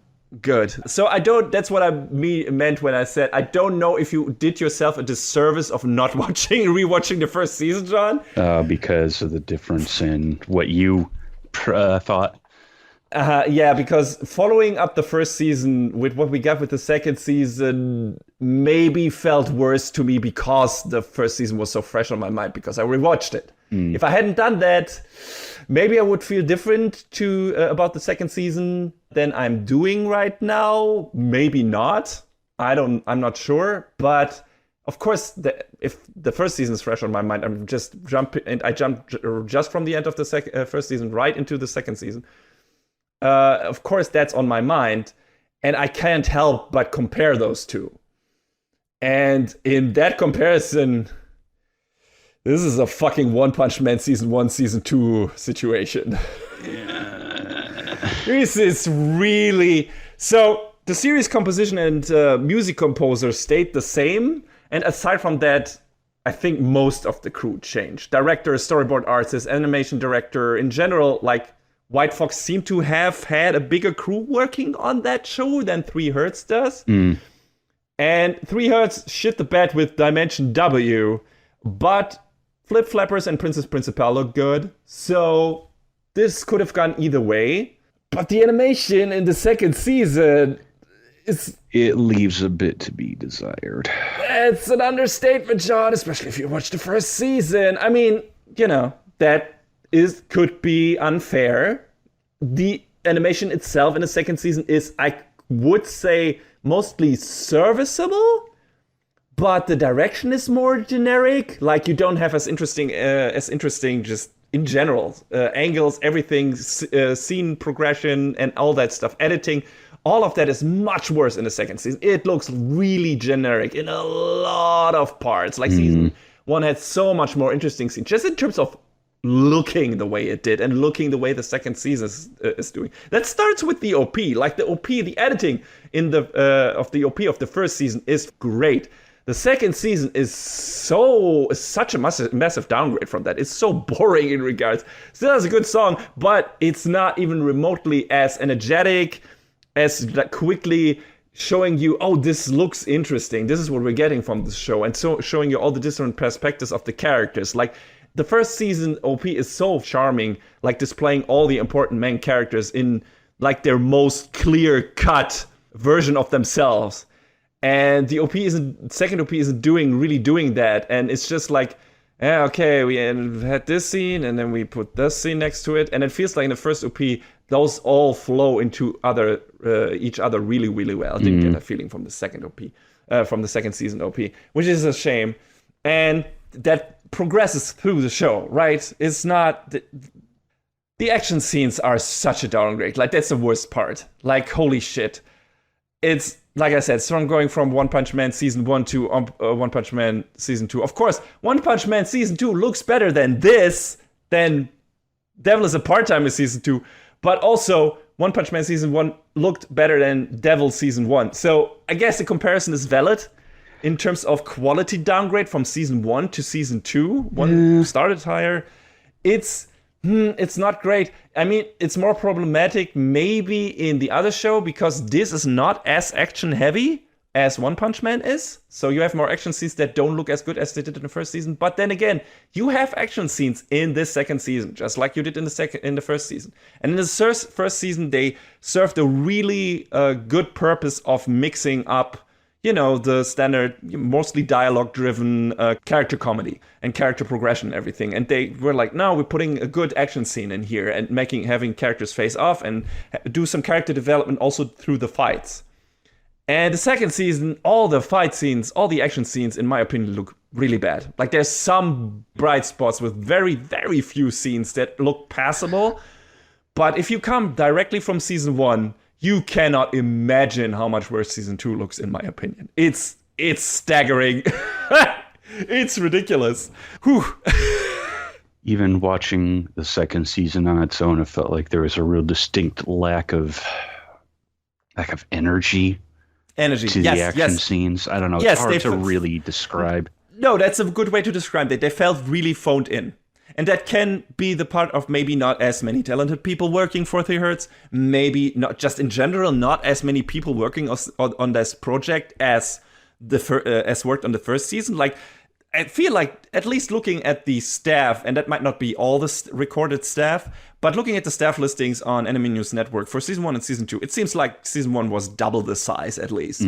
Like, a lot more key animators on that shit, a lot of, more episode directors and stuff like that. And it feels like there were more people just involved with this and being pulled together by a capable director to deliver a very cohesive vision that worked incredibly well from beginning to end. And then this, not really. Like, we also get these new adapted character design by Yudai, that are also not as sharp as the previous ones by Atsushi Kariya.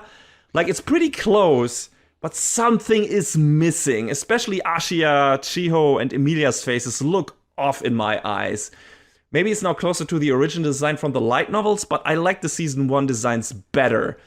Also, and I usually don't pay attention to that as much, but the show looks a lot less sexy, which is a bit of a bummer.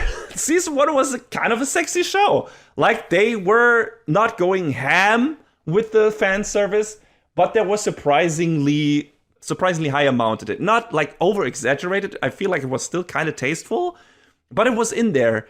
It wasn't so much in season 2, and I didn't need it. But when they tried to go there, I was like, this is not this is not what it was when they were going for that there.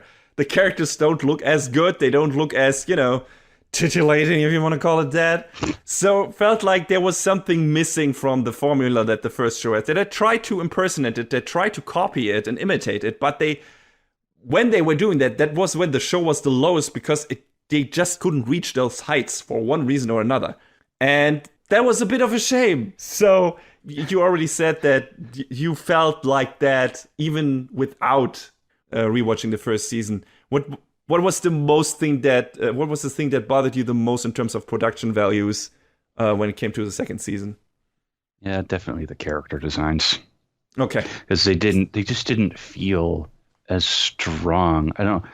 Even looking at some like just the covers of the light novels just now, it didn't even feel like they were trying to go for that. I mean, maybe Chiho, because her eyes in the light novel covers feel like they're these big 90s anime girl eyes. And I feel like they very much adapted that and made it sharper for the first season. And now for the second season, she looks a bit more... Moe. That sounds mean. Yeah. Yeah, that would be the nice expression of that, I would say. I would have even gone so far as to... She looks a bit shallow, not shallow. Shallow is not even the right word. It's just like, I don't want to say dumb or... vacant? Yes, she looks vacant. She looks a lot more vacant. Like the light is on, but nobody's home.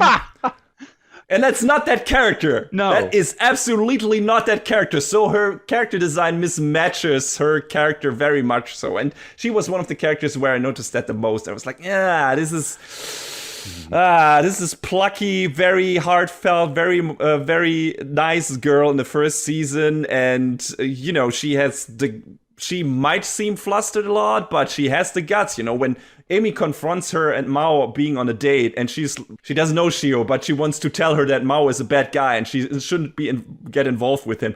Shio is not taking that shit. Like, she's standing up. She's like, what the fuck? Who are you even? Don't talk to me. Like, you don't know nothing. That is a good guy. Like, she is getting into Emmy's face. And it's a great scene. And I bought it with that character design. I don't think I would have bought it with this character design. So, that doesn't work a lot of times. I mean, some characters have it worse than others, I think, in this. Mao is still relatively fine. I mean, he lacks the expressiveness he has in certain key comedic moments that he had in season 1. But there's still some good stuff in there. There's like this very funny exchange between him and Ashia in season 2 when he's trying to convince him to buy a TV. And it's like, I have bonus points! Your plan is invalid! It's great. Like, it's really good. And then... it works, and the faces are expressive enough, and their reactions and everything are good. So that it works for that, and then they put the work in to make that look good. But just in the general conversation scenes where you would have some nice little gestures and nice little highlights from in each character faces and stuff like that, and character facial animation in season 1, you don't get that in season 2. It's just talking heads mostly, and those heads don't look as good as they looked in season 1. So yeah, that's a bit of a bummer. I didn't like that. And keeping on riding the negativity train, trust me, we'll get to some good parts. Like I said, it's a mixed bag. It's not all bad. I like parts of the season, but I have to go by what I wrote down in the notes. And I was really down on the show kind of in the beginning parts, and then some good parts snuck themselves in.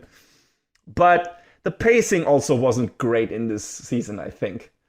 I feel like the pacing in season 1 was really good in terms of, hey, you introduced to these characters, we get introduced to workplace, there's some funny comedy bits, and then suddenly threat, action, cool new characters introduced. There's, antagonists, and we have a cool fight, and then we have a new status quo after that, and then, we get back to the light comedy, we get back to some character progression and some background stuff, and then new threat, new action, stuff like that.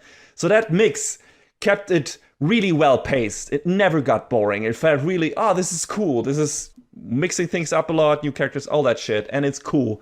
And in season 2, it's just for a long time, what I already mentioned with Mao switching of a lot of workplaces, and we get introduced to these workplaces, and they, do their work there, and then maybe some antagonists show up, but also that gets resolved super quickly, and the fights don't look good, and it feels like there are no stakes. There's nothing really cool happening in between. There's nothing that is mixing up, the standard, the plot stuff, and the normal character development and the work shit.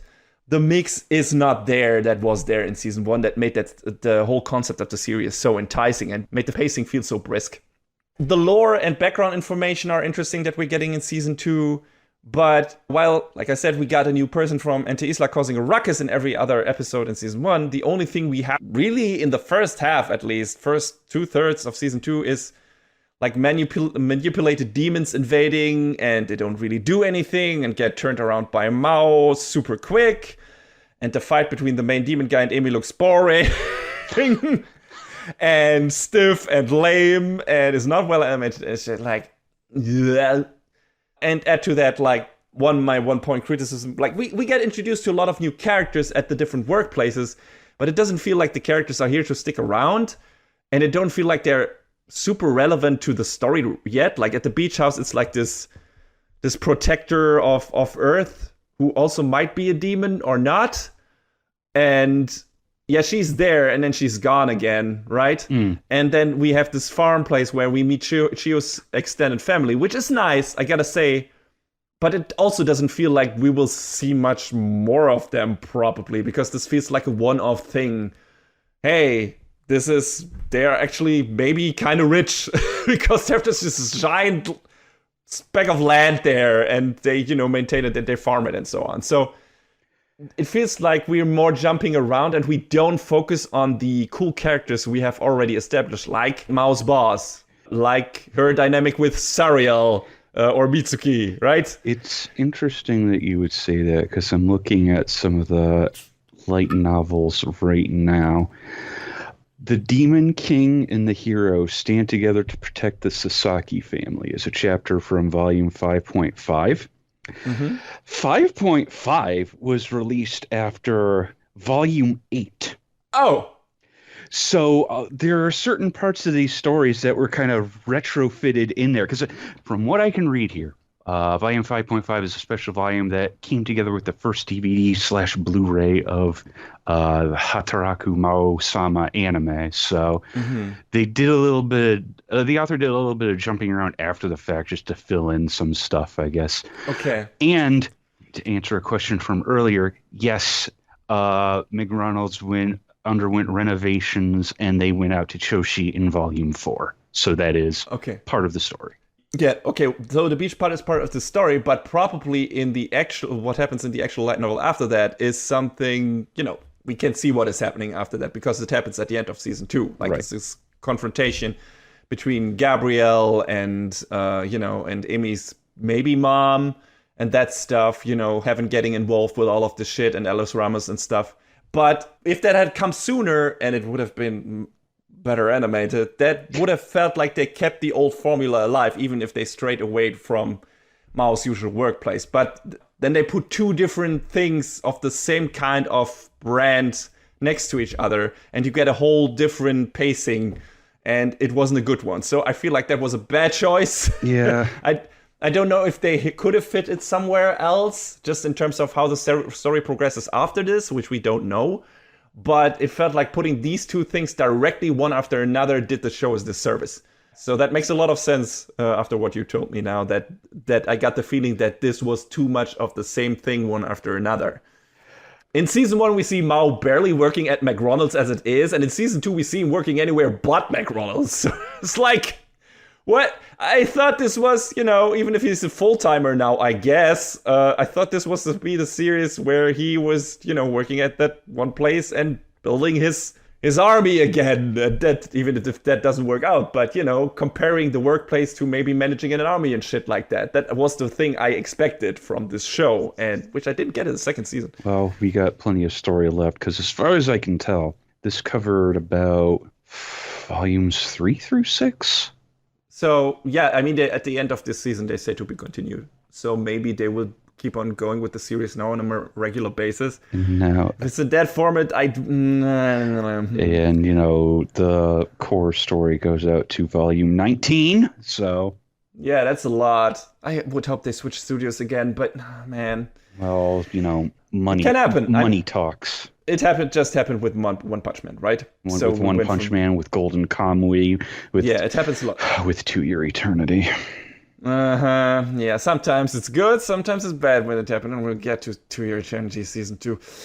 But yeah, instead of being an advertisement for one shitty Japanese job, it turns into an advertisement for all of the shitty Japanese jobs. So, look kids, the devil is farming and it's so fulfilling.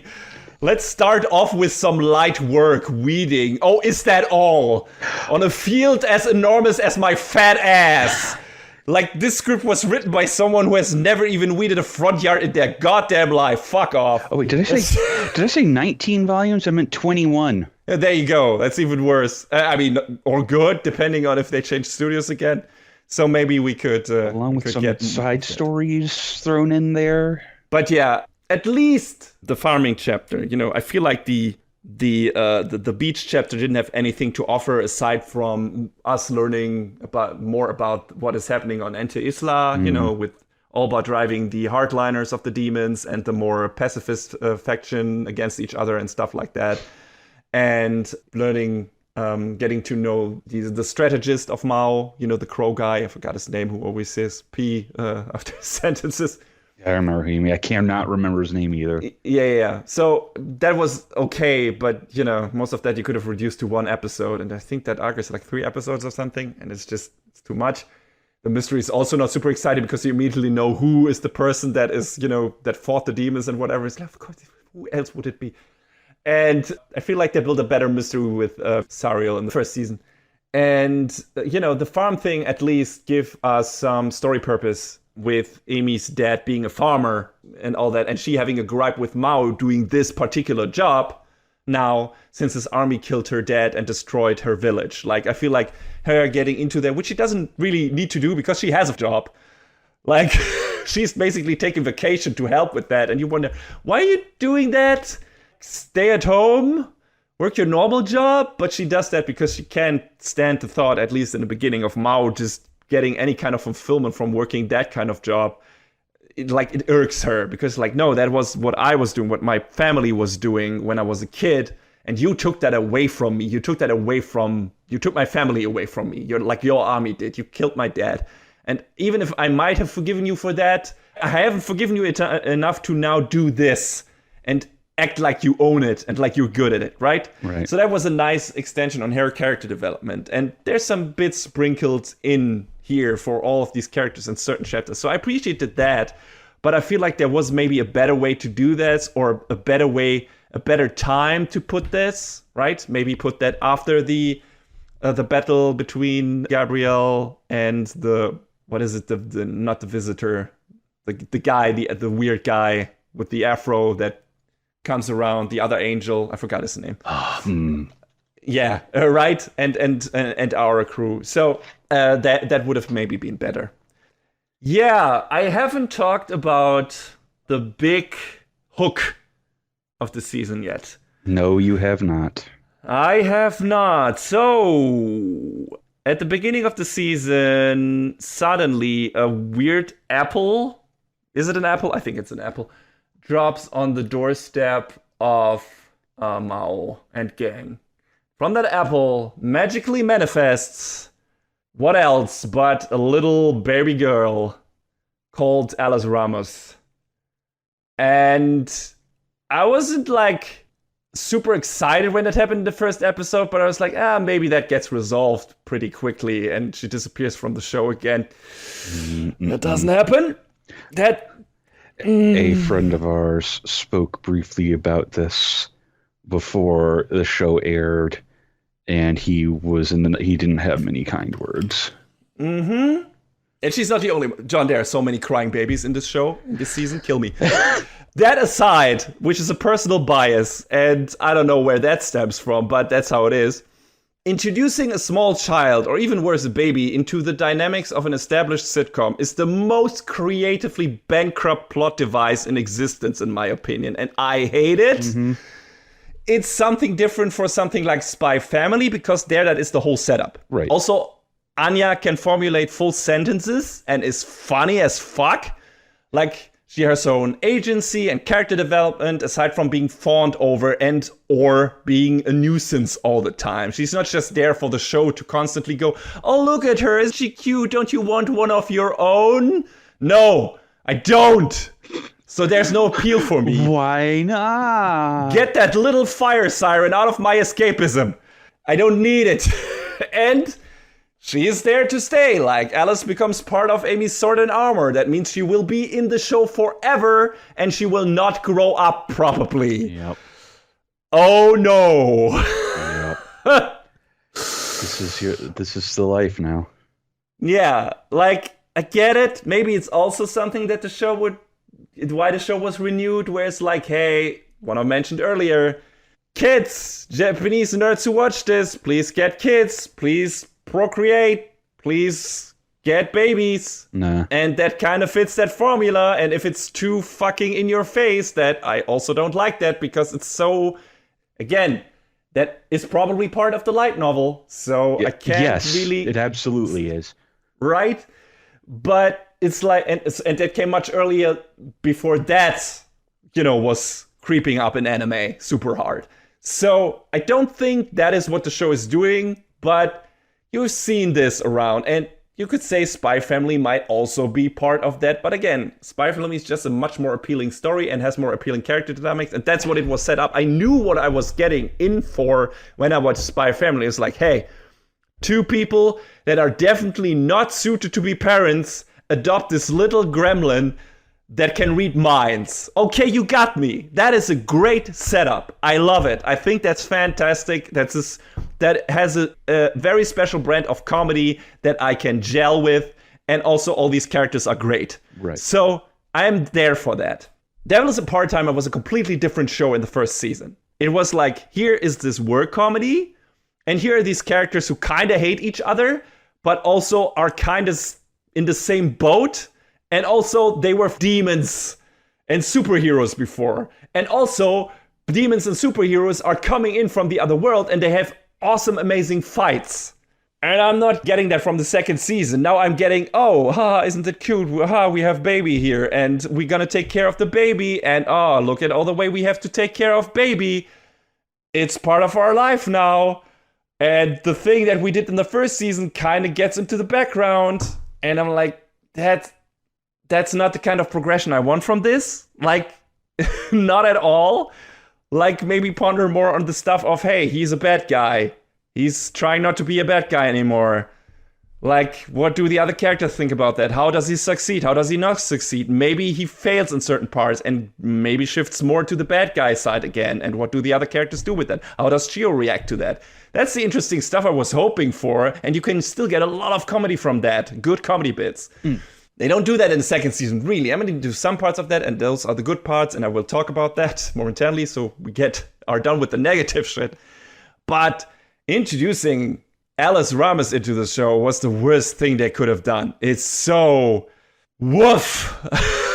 That dragged the show down for me a lot. I was like, every time she was on screen and just the show was so intended. Oh, isn't she cute? Like, she's the cutest thing. Oh, and it grinded to a fucking halt just to do that. Nothing was happening. It was just showing Alice Ramos being a cute baby, maybe, but also showing her, crying at every little thing, as babies do. That's fine, but that's why I don't watch shows that focus on that shit. And now you got it in my fun comedy fantasy show.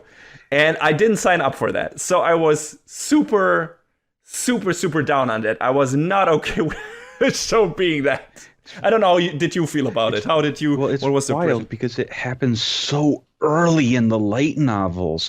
Like, the first season really only covered like 2 volumes, and then Alice Ramos comes in volume 3 like very suddenly. So it probably was a plan all along to go there by the author, right? I gotta assume. Part. The thing that bothers me most about it is not even, there are not many. I'm exaggerating. There are not that many scenes where she cries, right? Right. There's like 3 or 4 scenes, like where she's, being in a bad mood and shit like that. That's harmless in regards to real babies. And there are scenes where it's just about her being cute and all the time and nothing is happening in the show at that point. But, it's still, it could have been a lot worse. Like, she's in the show and at some point she just disappears into the sword. And then it doesn't show up until fights happen. It's like, a lot of parents probably would love to have a sword like that. I can imagine. But it's not as bad as it could have been. But still, it's like, she doesn't contribute to the show anything that is of interest, I feel like. The only thing she's there for is like being a MacGuffin, for it's like, why is she here? What is she? Yes, she is the manifestation of this kind of seed that makes up the whole world. So they have to protect her and make sure that she doesn't fall into bad hands, whatever. But that's all she is. She doesn't really do anything aside from teaching the characters, I guess, about responsibility, but they already learned about that while doing their jobs. It's not like she's bringing this completely new layer into their character development. It's just a new wrinkle that is not that interesting. And whenever she's on screen, nothing interesting happens. Nothing, in my opinion. I feel the comedy that the show pulls from the scenes, she being in scenes like oh no, now we have to take care of a baby. We don't know how to do that. The comedy is not strong. Like the scenes where she are in, where she loses, she makes, I don't know, gets the other characters flustered and losing their minds because they don't know what to do. None of that shit is funny to me. None of that worked. Not at all. And so she feels like kind of useless contribution to the show, like a useless addition to the show. And it's just like, I didn't want the dynamic we had in season 1 changed in that way, because that dynamic worked really well for me. And now you put this new factor in that changes it in a way that is not great. And every time we break out of that in the second season, it gets good. Every time we return to the thing that we had in the first season, it gets good.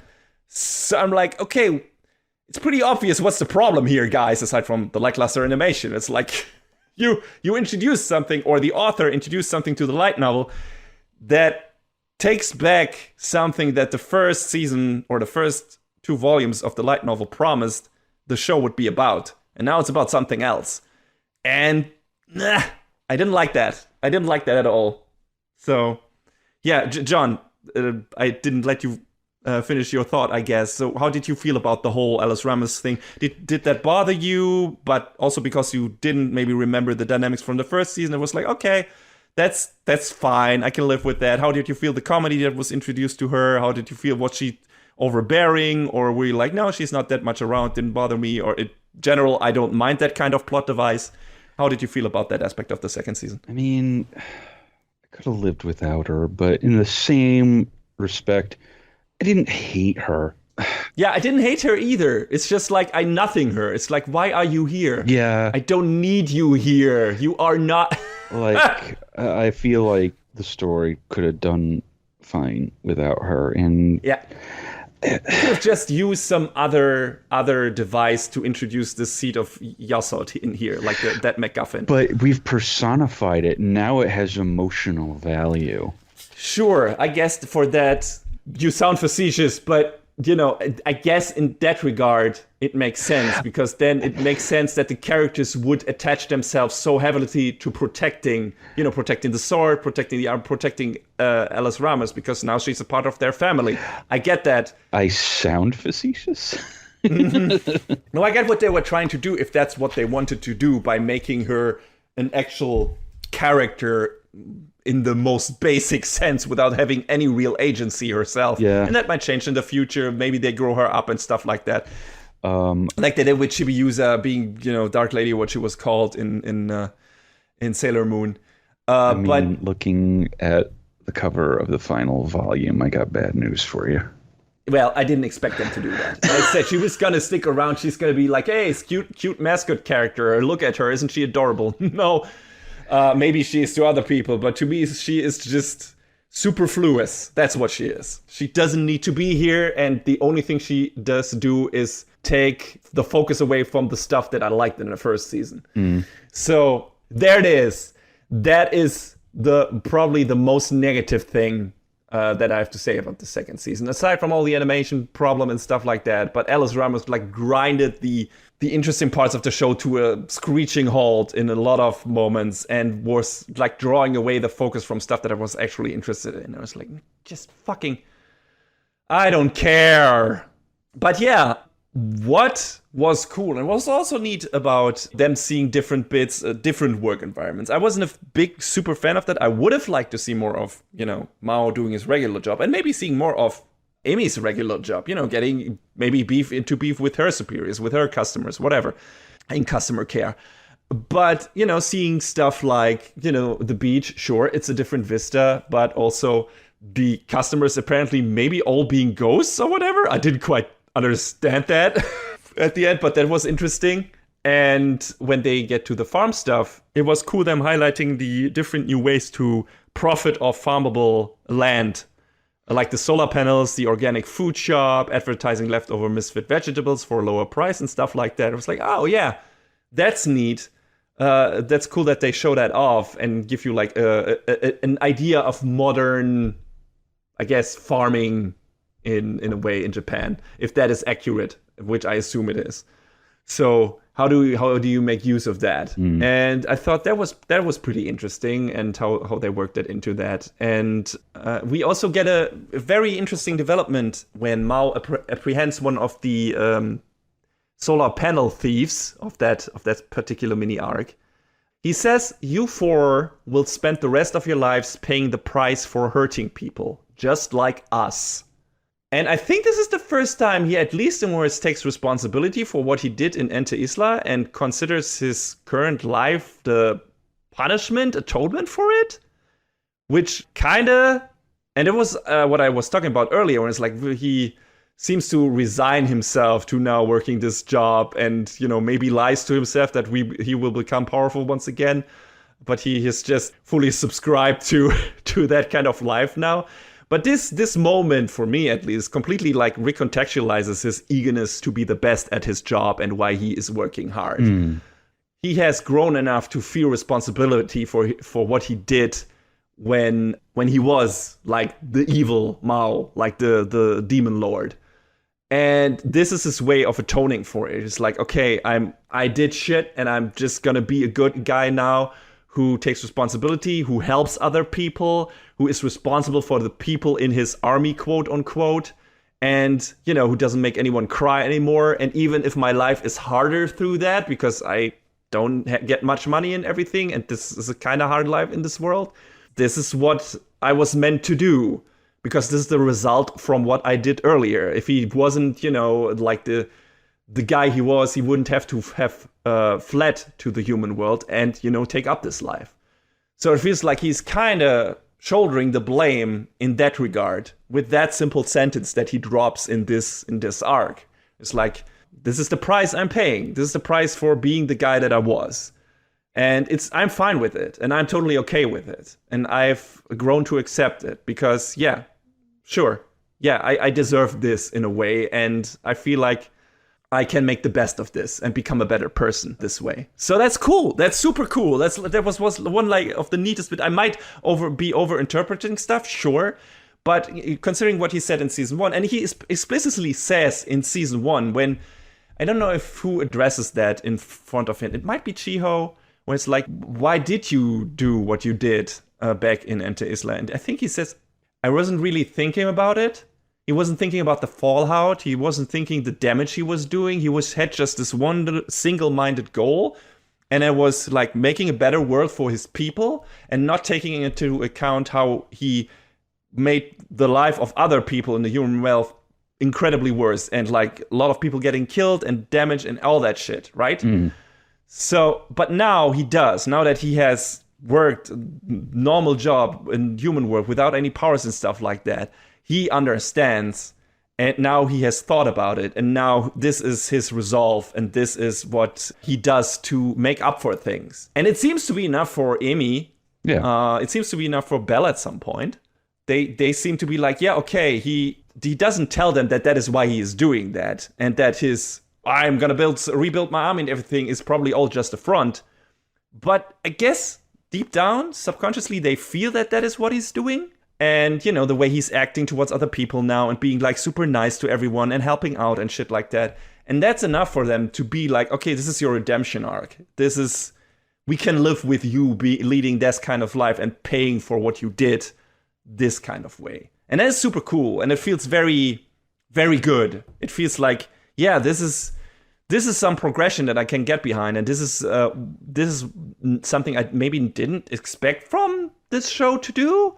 Like, I expected them to keep on hand-waving, be like, hey, I was an evil guy, and now I just work at McRon's and I'm a good guy. But don't think about the shit I did in the past, because that was horrific. No, they kind of bring it up, and they're kind of like, I maybe deserve worse for this at some point, Mao maybe thinks to himself, but this is good enough. And for all the characters that he did harm to, that seems to be good enough too. At least the characters that are in his life right now, that have experienced the bad side of him or the fallout of what he did in Enter Isla. So that's super strong. That's good. And that was in this season. That was in season 2. And I loved that. I thought that was great. I don't know how you felt about that, or even that if that popped up on your radar, because it was just a very small moment in the show in one of the otherwise kind of weak arcs.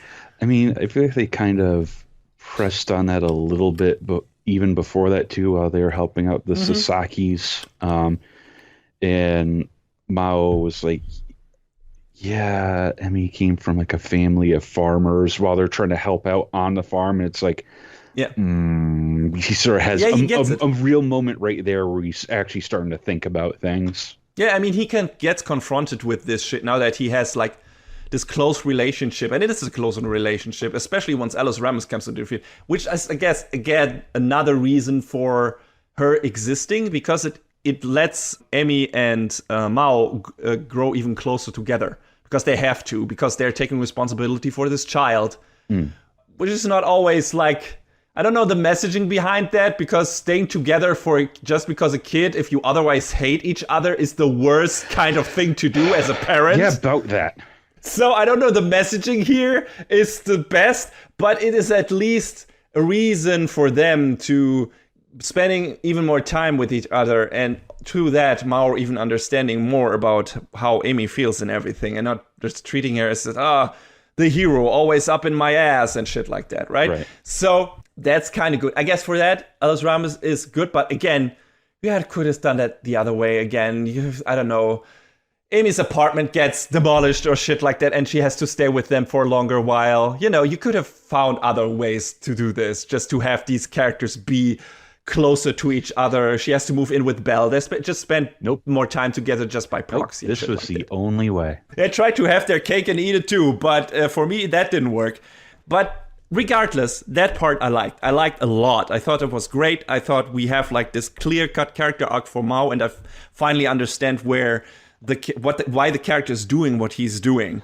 While in the first season, I still thought that he was resigning himself to his life because he grew to like it, and it's maybe still an easier life than being the demon lord or whatever. I mean, that's what Lucifer is doing. He's like, no, this is heaven. I get to sit around all day at my laptop. I get to play games. I don't get to do shit. I don't have to pay for anything. The only thing I have to bear is sitting in this hot apartment, but I'm okay with that, right? So, but no, that's not what Mao is doing. He is actively, apparently, seeking redemption and doing that through taking responsibility in a low-income job, which is okay. I mean, right? But the subtext of that is also these kind of jobs are punishments. So, if you work in that and you've done anything wrong, if you are not a former demon lord that has killed a lot of people, why are you working in this job? It's weird. I don't know if the author thought about that and how that rings, how that echoes in a certain way. But it's funny. It's funny to think about that. Also, weird tangent where that just popped out at me. Where the supervisor, or not the supervisor, the monitor guy from heaven. When he arrives and speaks English in a restaurant, and they don't understand him. Like Mao says, if you don't change your language, you won't be let into any udon places anymore. It's like, what? Like, you get prohibited from entering a restaurant if you don't speak Japanese? Like, what? Or like, is it that the Watcher guy was rude when asking for forks? Or because it sounded like he was asking for fucks? Because that's what I understood at first. Are there no fucks here instead of no forks here? So, I don't know. That was super weird to me. It's like, what? If you don't change your language, you can't eat any place. We're like, what? What the fuck? Okay, maybe you have tourists in Tokyo, right? So yeah, what is going on? That was just, maybe it was a translation error or something like that. It just jumped out at me. But it was funny. And here's another thing I liked. I want to end on a kind of positive note here. They already start with that in season 1. Amy has a friend, Rika, who kind of gets it going on with Ashia in the first season, and especially in the second season. Without him realizing that, of course. He's definitely... Mao gets that she was after him. Ashia has no idea that Rika is super into him. And Amy also kind of loses her shit when Rika reveals that to her for understandable reasons. But I can dig it. Yeah. You know? I wish it wasn't always so one-sided in these shows. Like, it's the same with Shio and Mao, kind of. I wish there was more, 50-50 thing going on. Like, both parties being interested. And actually something evolving from that. And I feel there's more with Mao and Shio over time. But, Rika and Ashia are still in the she wants him, he doesn't get it phase. And that... I assume this will progress for a while, but, it was super cute, them shopping together for a TV and a phone. And, I like Rika a lot. I think she's a busybody, but she's fun. Yeah. And, them being on the giant wheel on the, what I mean, in the amusement park and shit like that. Yeah. That was also really neat. Like, she's a good person, and, Ashia is kind of an idiot, but he's also a really good person at this point. And that was something I was, oh wow, they're going, that's neat, that's cute. I can have this in this show. I want this in this show. Please continue developing this relationship. I'm all for that. I ship it. I think it's great. So, and what is even better is Bella's kind of against that at some point, and feels like that it feels like she's wanting to throw a wrench into that, like Rika's blossoming affection for LCL. She's like, she suggests deleting her memories if that progresses further, right? I was like, oh no. And it's super nice. Mao immediately is like, nope. He stops her, like right there. He's usually what Belle suggests, which is deleting Rika's memories, is exactly how contrived drama in a bad show is pulled off. Right. Like, I can't involve that person, hand-wringing, because it might bring them future pain, but I'm not letting them make that decision by themselves and will just delete their memory, / abandon them, / force them away, which, oh, the irony, brings them more pain than being involved with me, or conflict, or makes them actually my enemy, or whatever. Sigh. What to do? The drama. It's so tragic. No! It's dumb! It's stupid and lazy, and I hate it! It's almost as lazy as introducing amnesia plot devices in your show to reset character dynamics because you don't know how to evolve your character relationships further. If you do that in your story, stop being a writer. You suck at writing. Wow. Start working at McDonald's instead, you fucking hack, and don't inflict these stories on me in my TV shows, movies, and books. Like, very glad they didn't go for it here. And oh my god. yes, I feel a lot about that, John. I've seen too many fucking amnesia plot lines in TV shows. It's the worst. It's ridiculous. It's so lazy and stupid and dumb. Yeah. If it's the setup, that's something else. Like, with setup, Spy Family being the parent-kid dynamic, and here introducing a kid after the fact is not great. But, setting up with an amnesia plot device being like, okay, we don't know anything about that character, and that character doesn't know anything about themselves. That's interesting. That's cool. That's a mystery. That's like, okay, I want to know. I'm going to learn about that character with that character together. That is super cool. But you have a show that's running for 4 seasons or something. And then the show's like, whoop, now that character has forgotten everything because we want to get back to the old status quo. And it's like, fuck you. You wasted my fucking time for 4 seasons. Get out of here. I hate you. So I'm really fucking glad they didn't do that here. I mean, they might still do it. And that's the point where I leave the show, at least the latest. But right now, Mao immediately shuts it down. And he's like, he reacts in a very grown-up way. And he's like, hey, we'll find a way. Look at Chiho. She knows we're demons. She can deal with that. And we're going to confront at some point, organically, if she gets close enough to Ashia, we will confront Rika with that. And then she can decide what she wants to do with that. If she can deal with that, she sticks around. If not, we will offer her to delete her memories. And that's the way to fucking go. That's the good way to pull off this kind of drama, this kind of character dynamic. It's like, hey, if she can, it's surprisingly mature. I loved it. I was like, holy shit, I did not expect this kind of maturity from this show. Like, especially not from Mao necessarily, although he is kind of the most responsible grown-up person in the show, aside from Amy, I would say. And maybe Shio to an extent. Ashia, I guess when it comes to the household, but everything outside of that, he's not that world savvy, really.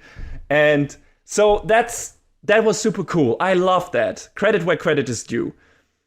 And I hope they stick with that attitude. And it's like, man, I didn't expect this, and I think that's great. So we'll see where they go from here. We'll see if I watch another season of that. I don't know. Guess it depends on how much Alice Ramos is in there. I don't know. Probably a lot. Probably. I mean, like I said, they reduced her presence, her appearance, by the end of the season a lot. She is mostly spending time in that sword. Sometimes she appears and hangs around with these characters, but she is just basically decoration. She's decoration for whoever finds her cute to watch in the show. And she is not doing anything in the show. She doesn't get abducted or anything. She doesn't become something they have to fight over. Whatever. That might happen later, right? Because she is this kind of important MacGuffin, quote unquote. That might still become important later. But Gabriel's subplot is kind of already finished in that regard, and it might come up later. We'll see. We'll see what other antagonistic parties appear. And some of them might try to kidnap her or whatever. But at this point in the show, the way she's treated, I guess I can live with that because she is just there. She's just there. That's it. She's just, like I said, decoration. So that's fine, I guess. The main problem going forward from this, if they don't increase her screen time again, is the animation quality. Because, even if they stick closer to the old mix again in coming seasons, The good part, good fights were a big part why I liked in the first season. The good animation, not only the fights, but in general the good animation quality. You know, the comedy also being much more snappy in the first season. I felt like, and I just didn't like the downgrade in production value and the focus on the low-income job advertisement. Also here, cute babies, whatever. At least in the first half, I'm glad they mostly kept her in short form, like I've said in the second half. Mostly, it's good, it's fun like that. I also didn't like that the pacing became so slow because they attached that extra story in there that apparently came later, and it didn't feel like big things were happening as much as they did in season 1. And those weren't even that big things because it were like villain of the week characters. Some of them though then staying around. That was a worthwhile addition then. It was not just have a Monster of the Week show, but also some of those characters stuck around and became part of our main characters' lives, or, you know, a dangerous force in the background. Oba is still around, so it's not like he's a one-and-done villain, probably. The occasional well-directed action scenes in the first season really did a lot to make that season feel more brisk and exciting, in my opinion. And season 2 partially felt like a rather uneventful slog. And while I think there are still good jokes in season 2, like I said, the timing on the jokes in season 1 has definitely felt more snappier and was more visually impactful due to the much better animation. I like the general direction of the story in this season, in terms of, you know, filling us in on the background of some of the characters and evolve them further. The stuff they do with Mao and with Emi and everything, I like that.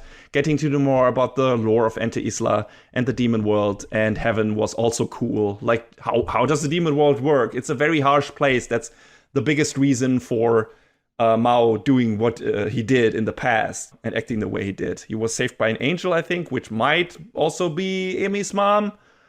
We'll see. Or has already been confirmed. I'm not too sure about that, really. Or if she really is who she says she is. But that's also adds a new interesting wrinkle to their dynamic and stuff like that. So, you know, all of that was pretty cool. I liked that. But overall, this season, like I said, was a really mixed bag for me. I don't know if I'd watch another season with those production values. How about you? I mean, I'd like to say I'd go back to this, but I'd like to see another name attached to it other than 3 Hertz, or maybe if they get more help on it. Yeah, but you know, I guess there's still Hertz time isn't for bad. that. But like we established, like I said in the beginning, Flip Flappers look good. right. Princess Principal look good. I haven't watched a Princess Principal movie, but I assume that looks even better if they also did that. So they can do good things. It just seems like this was maybe their B team, and they just didn't have many people on it, maybe. Or time, or whatever, but something didn't work out, and it just didn't look good. It just didn't pan out. And that's a shame, especially judging. I wholeheartedly recommend the first season. Watch that. If you haven't watched it yet, watch it. If you haven't watched it for a while, watch it again. Because that's one of the most entertaining first seasons of an anime I've ever seen. It's super good. Yeah, for sure. It's brisk, it has great jokes, it has great action, great animation all over the place. It's got fun characters, it's got fun character dynamics, relationships here and there that get advanced and evolved and shit like that. And it's super enticing to learn about these characters and seeing them turn their life around and shit like that. And it's, you know, just a super funny setup. And it worked incredibly well. Otherwise, I wouldn't have even been interested in the second season. But I was really looking forward to this. Maybe this is why I'm being so harsh on it, because I was like, yeah, this has been, I didn't expect this to come back. And I was looking forward to this a lot once I knew it was coming back. And so much so that I went back to the first season. I was like, oh yes, this was as good. This is as good as I remember it. Even better. It's great. So I'm looking forward to watching the second season. And the second season, like, you're not getting what you got in the amazing first season. You're getting some watered down, phoned in version of that with some plot points you really don't like and appreciate. That is a me thing, though. You know, people who don't have a problem with certain stuff, like, you know, introducing a baby into the character dynamics and established character dynamics and stuff like that, and lackluster animation, you probably will enjoy this show just as much as did the first season.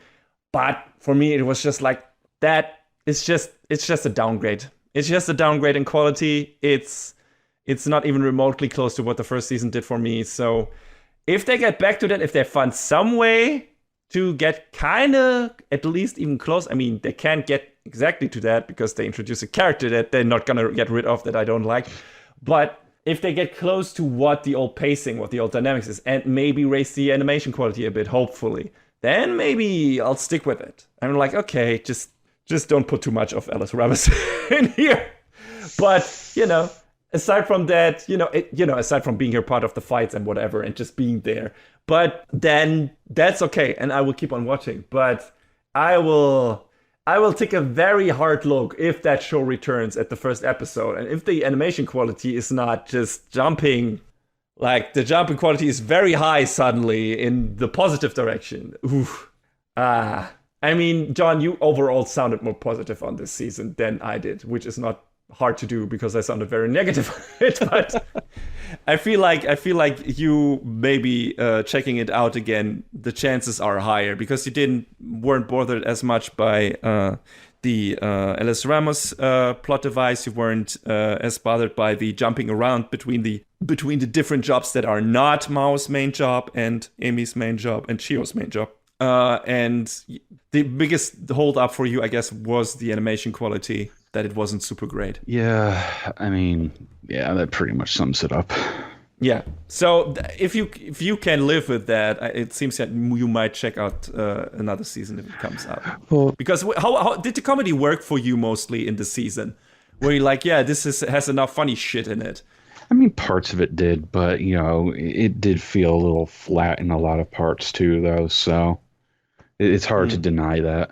Okay. Well, then we're kind of on the same page. The question is, what page will you be on, dear listeners? Because I can't tell. You probably at some point, you're already writing letters. No one has written us a letter before or an email. Like, Jesus Christ, CC, never get babies. Don't worry, I don't intend to. I don't even intend to become a godfather. A good friend of mine tried. Oh, I am both. Trust me. Both an uncle and a godfather, so. Yeah. So, that's not gonna happen. But maybe you are not bothered by all these points that I raised. Maybe you're like, hey, what is this guy even talking about? He's insane. Yes, I am, I guess, but still, I think my points of criticism are valid, as John can confirm, at least in some regards. So, yeah, it's a simple thing. I got something from the first season that I loved, that I thought was fantastic. The second season didn't do that. That is the old, I'm being an asshole Star Wars fan. That's what I am. I'm one of those douchebags that hated The Last Jedi because it wasn't doing what The Force Awakens did. I'm one of those people. I hate to admit it, but that's maybe my reasons are better, but yeah, that's kind of season 2 is too different for me. In terms of animation quality, in terms of what it's trying to do with some of its characters, with some of its pacing and story, I did not like that. So, yeah, you heard it here first. I compared Hataraku Mao-sama or Devil is a Part-Timer Season 2 to The Last Jedi. Write that in your fucking blog, everyone. Oh, no. And I think with that, we're done with this episode. No, we're not. No, we're not. You wish we would be. But actually, there's one more thing to do, which I didn't mention in the intro narration, and I don't know why. Maybe I wrote it down because we realized we had to do a little segment we call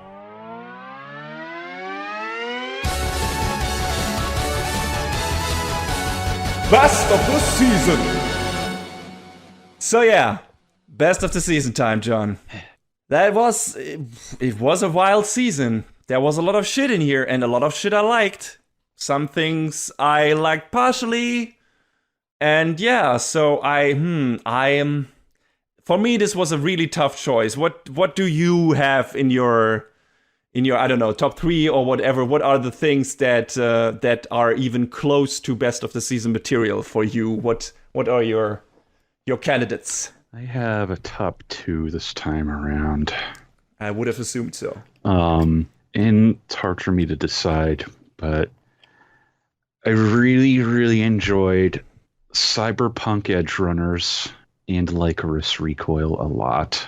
Understandably so. Great shows, both of them. Yeah, they're both great action shows with, some unexpectedly neat character development. One of them gave me a reason to try and play a video game. Mm-hmm. I really like them both a lot, and it's for a lot of the same reasons, though, which makes it hard to decide between the two, because I think they're both incredibly executed, and just like I said, what happens between the characters in the shows is both really, really great. So I'm sure you had at least one of these two on your short list as well, right? Yes, absolutely. I mean, Lycoris is definitely in there. I love that. I thought this, like I mentioned in our review of that, I thought it was like a peak anime version of buddy cop action movie with some sci-fi elements, I guess, maybe, but also just in general here. Also, I guess a bit of a work comedy, that is that too. So, and yeah, with the cafe and everything and all that shit. But yeah, it was just a very fun, brisk buddy cop comedy story, which I'm always fond of in general. And the main characters are great, and the action looks fantastic. And yeah, it was just a super brisk, funny, fun show, and I liked it a lot. I loved Cyberpunk. I thought this is one of the most tight packages ever, just in terms of character, drama, animation by Trigger, that is one of their best. And, just a really great, gruesome cyberpunk story, as the name would suggest. It's just good. I mean, it's a bit predictable. That was probably my main point of criticism there, was like, when I started the show, I kind of already knew mostly where it was going with these characters. But that didn't really matter, because all of these characters were still interesting and their journey was still interesting, even though I knew where their journey was going. And all the little additions to that were great, and just the way they laid out the character stories, and what they did with some of them was just cool. And just the way they went about it was just really, really well done, and felt like, someone who knew what they were doing was writing the script, and someone who knew what they were doing was directing the shit. And that's what I felt like. And it looked amazing, and the animation fantastic. It's just so colorful, and the music is great. Everything, production values up the wazoo. It's a really great show. It's probably the best anime I've seen on Netflix, if I'm not mistaken. Probably. Unless you want to count JoJo's, which is also on there, but it's not a Netflix exclusive thing. So yeah, probably one of my big favorite new Trigger shows. Yeah, for me, for sure. I mean, I wasn't too fond of Brand New Animal in the end, because I felt like the political messaging or any messaging really in there was super muddled, and I didn't really grasp what the show was trying to tell me. Maybe it was a more extended version of what Promare did, and in Promare, it's like the very last moments of the show where you like raise an eyebrow and you're like, what? That's how you wrap this up? Yeah. Okay. And Brand New Animal is kind of the entire second half of that, or all of the show is that moment, and you're like, I don't. This is a weird payoff for what you were setting up, my dudes, or my dude. And so Cyberpunk Edge Runners was a huge upgrade from that. I love that. Thought it was fantastic. So then I had Bastard, which was fine, but it's definitely not best of the season material. It was enjoyable. I enjoyed the fuck out of it because it's such a dumb, trashy show.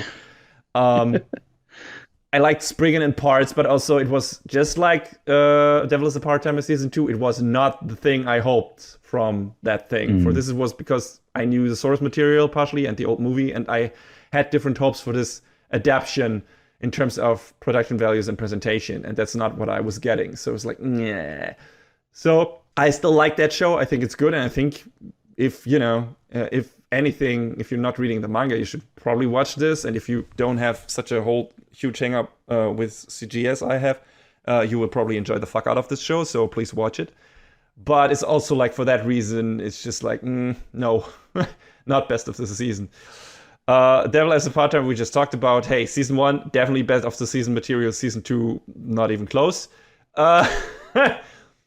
So that leaves Made in Abyss, which, man, yes, it's definitely up there. I think with Lycoris, Recoil, and Cyberpunk, this is in my top 3. No, wait, I forgot one very important show. that I jumped over. That of course was also one of my my best of the season materials. That's Futopi. The thing is, that's such a very specific me thing. That's fine. Yeah, it's just like, hey, you kind of, to really appreciate this show, you must have watched like so much material before it. So that may be something that I was like, can I put that into my best of the season even? Because it's like, it demands a lot from people who haven't watched that, who haven't watched like 48 episodes of, or how many they were, of Kamen Rider Double, to enjoy this as much as I did. Well, I know this is not a technically best anime of the season. It's a favorite anime of the season. So it kind of fits. Well, it works. You know, it's your choice. Yes, I get. But that makes it problematic, because then I have Lycurus Recall. I have Cyberpunk Edge Runners, which are also two of your choices. And then I have Futopi and Made in Abyss. And Made in Abyss is like, it's so fucking good. Like, it's, but it's also this very specific thing. And it's like, this is definitely not for everyone. It's a great character drama. It's fantastic horror. It's fantastic fantasy. Also, I don't know where it's going yet. That's one of those shows where it's like, now it's fantastic. Depending on how they wrap this up, this might turn sour. So maybe I want to wait until they wrap up the show. But also, I don't know if they will actually do the entire story in anime form. So do I get to talk about this again? Is it successful enough? Maybe. I mean, if it gets name dropped in Pop Team Epics, then it... Yeah, I mean, I was saying to CC before we started recording, Nanachi just kind of appeared in an episode of Pop Team Epic because Square was bankrolling some of the episodes, I guess. Yeah, so it's really harsh. I mean, Futopi might not return at all. So I kind of leaning toward choosing that if you choose Cyberpunk. But if you're not choosing Cyberpunk, you choose Lycurus, then I have to choose Cyberpunk Edge Runners, because just in terms of enjoyment, production values, everything, this is the best show of the season. It's not a contest, because it's just a fucking good story told in the best way possible in terms of how it is presented. Then I shall choose Cyberpunk. How very sacrificial lamb of you. Thank you very much. And that's not to say, I like one more than the other between Cyberpunk and Lycurus Recoil. I still think Lycurus Recoil was great, but, Cyberpunk was just so unique in its presentation, I feel like. And that just kind of helps push it a little bit further, I feel like. Yeah. Thank you, first of all. But because I feel like that the chances of Futopi dropping in quality in coming seasons is higher than Made in Abyss dropping in quality. I'm probably going to give best of the season to Futopi this time around. Because Made in Abyss, I think more people watch. I think nobody watched Futopi except for me. Oh, no. I think I have not seen anyone talking about the show. People talked about Made in Abyss, definitely. So the chances of that coming back are much higher. Like, Futopi is a miracle show. Like, it is a sequel to a tokusatsu show from also a lot of years ago. And it's an anime sequel. Something I always wanted. I always wanted a Kamen Rider anime. And it's a good one too. It's entertaining. It brings all the characters back that I like. It does all the same funny shit I liked in the tokusatsu show. It extends the universe.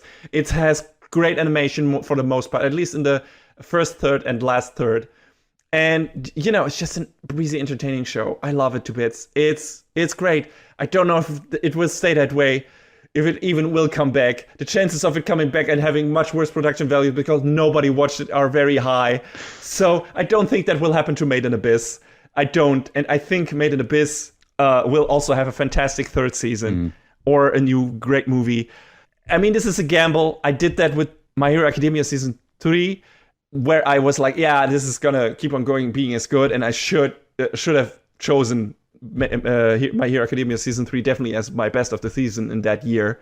Though, let's see, maybe I get another chance. And we'll talk about that in, not next season, but this review season after that. So we talk about that in summer. No, in spring. In spring. We'll talk about that in spring. But yeah, it's a gamble. It's a gamble that I'm postponing giving Made in Abyss Best of the Season award, because I also didn't do it for the first season. I gave that to Recreators that time, and I don't regret that. Recreators was a great fucking show, and it was a one-time only show, so that was the only time I could have chosen that. And if not, I would have given it to Made in Abyss. I think that was my reasoning. So Made in Abyss came back, and it's still great. And I'm just gonna put all my chips on it coming back again and being still great. And then I can choose it. Maybe in its final season. Maybe in its final season I can be like, this is a fantastic show. It's best of the season material. And I'm gonna give it that. So, right. I hope this pays off. It's Futo PI for now, because as much as I regret saying this, I have my doubts this is coming back. So I'm just gonna accept this, even if the story is unfinished.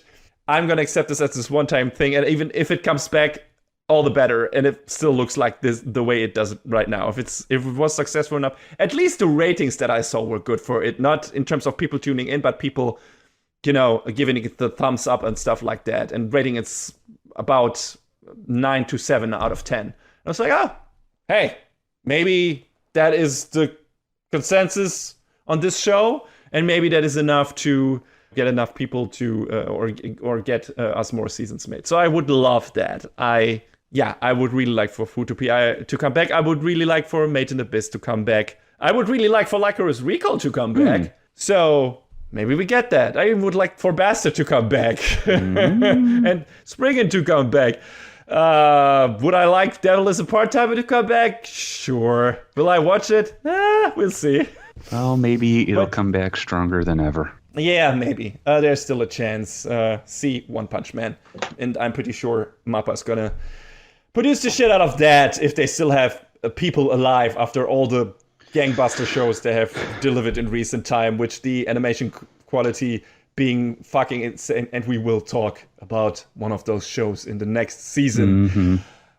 Speaking of that, that's it for this season from us at Anime Brain Freeze. We hope you started well enough in the new year, 2023, because we're already way into that. Well, not way into that. It's the first week still, but, we hope you have a good rest of 2023, and we'll talk to you again in a couple of weeks when all the premieres have aired that we watched, and then we will deliver our sneak peek. So until then, see you around, hear you around, I guess. Take it easy, everybody.